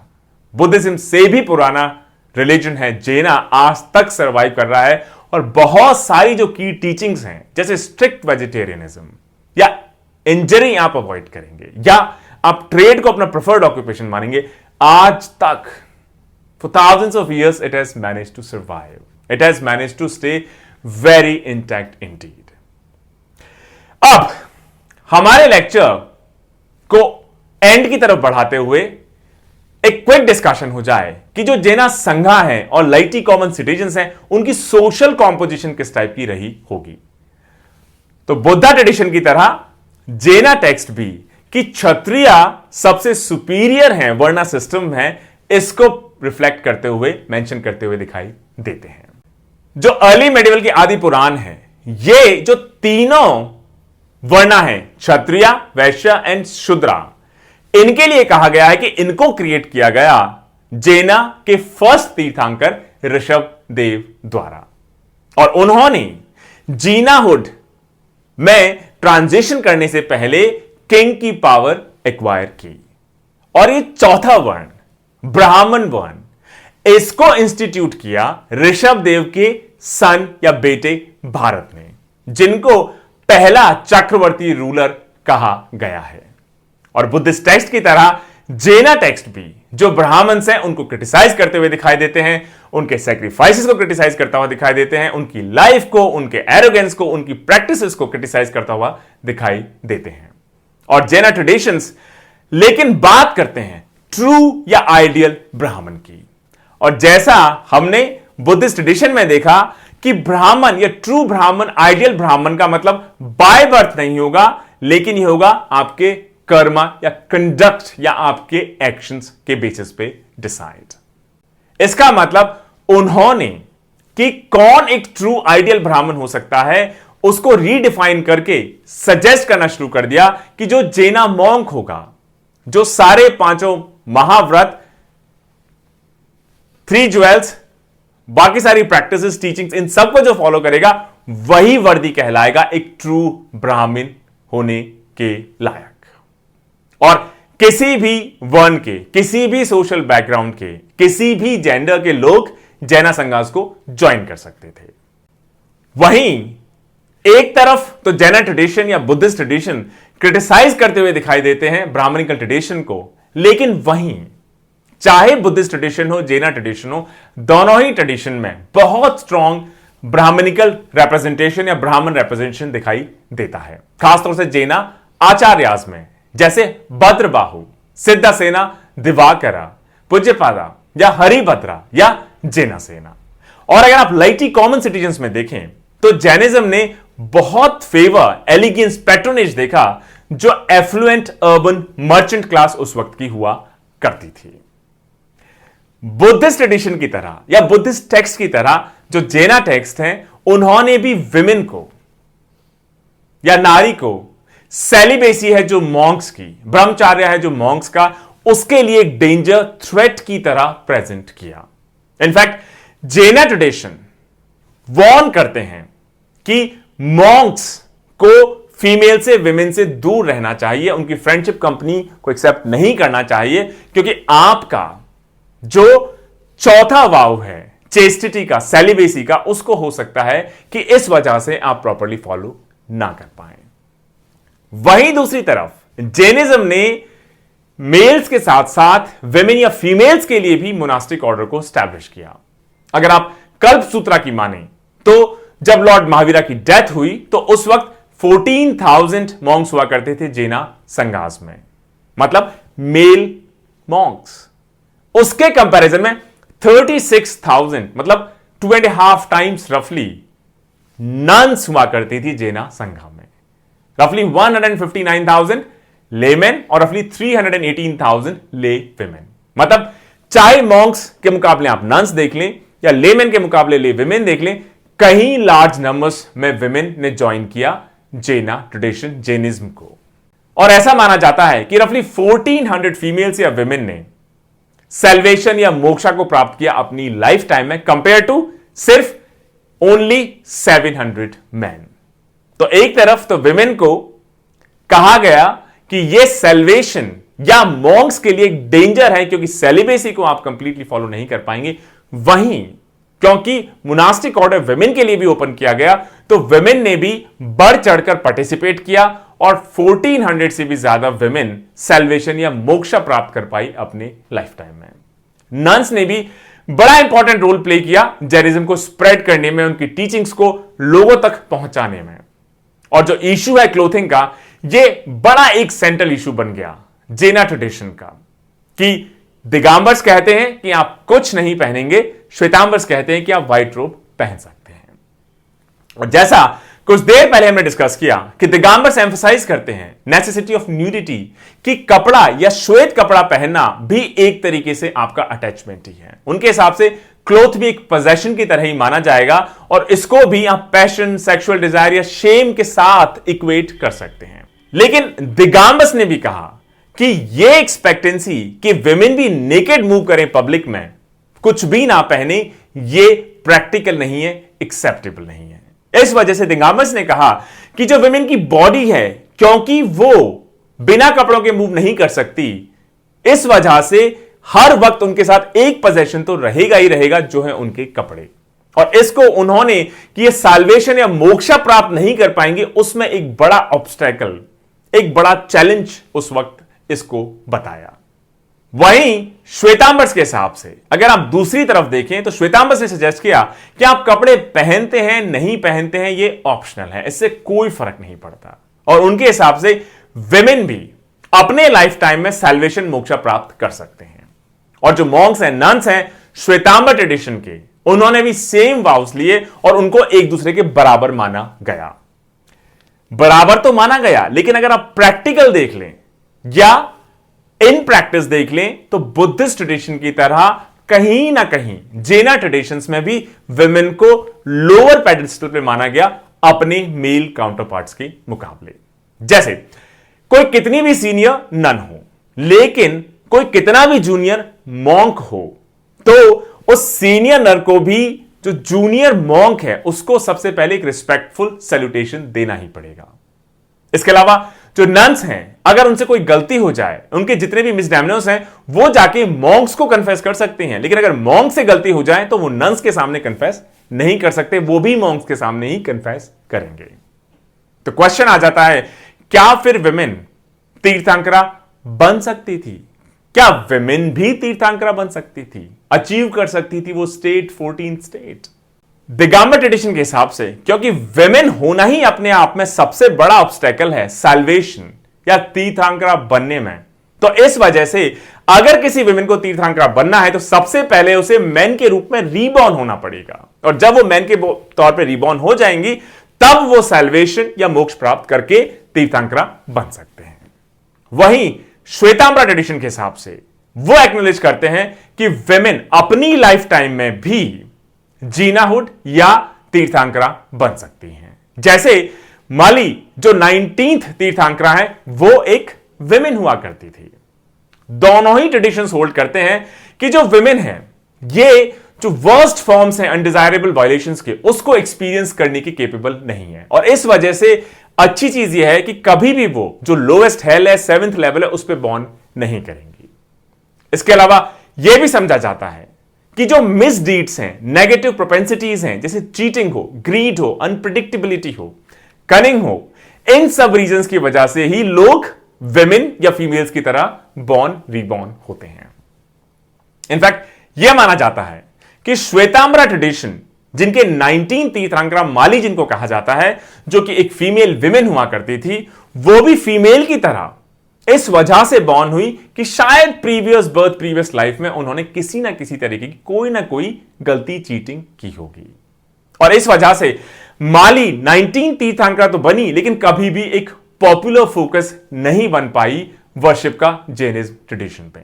सिर्फ उनकी एक 9th सेंचुरी की इमेज अभी अवेलेबल है जिनमें उनके breast, long braid of hair, ये सिर्फ कुछ ही स्कैंटी रिफ्लेक्शंस, स्कैंटी इमेज उनकी दिखाई देती है। तो दोस्तों ये एक होलसम कॉन्वर्सेशन हो गया अर्ली जैनिज्म पे। शुरुआत हमने की कैसे जैनिज्म पनपा, क्या बेसिक टेनेंट्स रहे, क्या डॉक्ट्रिन्स रही, रियलिटी को कैसे परसीव किया, क्या डिसिप्लिन्स रहे, इसके अलावा संघा का कॉम्पोजिशन क्या रहा। अब इस लेक्चर को क्लोज आउट की तरफ प्रोग्रेस करते हुए कुछ समरी कॉन्वर्सेशंस, जैसे जैना ट्रेडिशन की कितनी काउंसिल्स होल्ड की गई। 2 काउंसिल्स, पहली कब हुई होगी 310 बीसी, कहां पर, पाटलिपुत्रा, और क्या अचीवमेंट रहा इसका कि जो 12 अंगास थे जिन्होंने पूर्वास को रिप्लेस किया, ये यहां पर कंपाइल की गई। इसके प्रेसिडेंट कौन रहे, स्तुलभद्रा, और ये जो अचीवमेंट है इनको रिजेक्ट कर दिया दिगंबराज ने। सेकंड काउंसिल 453 या 466 सीई, कहां पर, वल्लभी गुजरात, और यहां पर ही जो 12 अंगास हैं और 12 उपंगास हैं इनका फाइनल कंपाइलेशन को कैरी आउट किया गया। कौन प्रेसिडेंट रहे, इनके प्रेसिडेंट रहे देरी दिगंज। कुछ की कॉन्सेप्ट्स, बसाडीज क्या होते हैं, जो जैना मोनास्टिक स्टैब्लिशमेंट है उसको बसाडीज कहा जाता है। इसके अलावा अवधिजना, सुपर ह्यूमन कॉग्निशन, जो लॉर्ड महावीरा के साथ एसोसिएट माना जाता है। गणाधाराज, जो चीफ डिसाइपल्स हुआ करते थे लॉर्ड महावीरा के, और जो उनकी टीचिंग्स को आगे बढ़ाते थे मोनास्टिक संघ के थ्रू। सिद्धा, जो फुली लिबरेटेड है, जिसको मोक्ष मिल गया। द्रव्या, कोई भी सब्सटेंस हो। गुना, क्वालिटी। पर्याया, मोड, जीवा, सोल, एवा, इनफैक्ट। पुद्गाला ऐसे एग्रीगेट्स एटम्स के जो किसी भी फॉर्म, किसी भी कलर, टेस्ट, स्मेल एटसेट्रा जिनको टच कर सकते हैं, फील कर सकते हैं, ऐसा फॉर्मेट को एक्वायर कर लें। चैतन्य, कॉन्शियसनेस। वीर्या, एनर्जी। मोहनिया, डिल्यूजन कॉजिंग कर्मास, जो ऑब्स्क्योर कर दें, ऑब्स्ट्रक्ट कर दें। असरवा, फ्लो। निर्जरा, वेयर आउट करना कर्मा को। गुणस्थानाज, प्योरिफिकेशन के 14 डिफरेंट स्टेजेस। अरहत, जो एक्चुअली 13 स्टेज है, केवल जनना, उसको अचीव कर चुके हैं। और तीर्थंकरा, जो अरहत, जो केवल जनना को एक्वायर कर चुके हो, लेकिन उनके पास पहले से कैपेबिलिटी है कि इन टीचिंग को, डॉक्ट्रिन्स को दूसरों तक भी पहुंचा पाएंगे, उनको कहा जाएगा तीर्थंकरास। तो दोस्तों पिछले 5 लेक्चर्स में कहूंगा जहां पे हमने बात करना शुरू किया, ये जो ट्रांजिशन पीरियड रहा 600 बीसी से 300 बीसी का, जिसमें अर्ली बुद्धिज्म, अर्ली जैनिज्म भी 2 मेजर लैंडमार्क इवेंट्स माने गए, उसको इस लेक्चर नंबर 18 के थ्रू हम क्लोज आउट आज करते हैं। यह जो पीरियड रहा 600 बीसी से 300 बीसी का, यह अर्ली हिस्टोरिकल पीरियड है जो नॉर्थ इंडिया में उसको मार्क करता है, और ये वो एज रही जहां पे हमें चाहे सोशल हो, इकोनॉमिक हो, पॉलिटिकल हो, ये सारी कॉम्प्लेक्सिटीज और ज्यादा बढ़ती हुई दिखाई देती हैं पिछले सेंचुरीज के मुकाबले। और इस ट्रांजिशन पीरियड या जिसको सेकंड अर्बनाइजेशन भी कहा जाता है इंडियन सब कॉन्टिनेंट में बिटवीन 600 टू 300 BCE, इसमें इमर्जेंस ऑफ सिटीज फिर से हमें दिखाई देने लगती है। और जो ज्यादातर लोग हैं वो अभी भी हालांकि गांव में रहते हुए ही दिखाई दिए, लेकिन अर्बनिज्म एक नई सेंट्रल थीम के तौर पर इमर्ज होता हुआ दिखाई देता है, जिसकी वजह से नए सोशो इकोनॉमिक डिविजन्स हो, नए एलीट क्लास हो, वो भी क्रिएट होना शुरू हो गए। जो इंस्टीट्यूशन है जाति का, कास्ट का, वो अब एक फॉर्मल शेप लेना शुरू होता हुआ दिखाई देता है।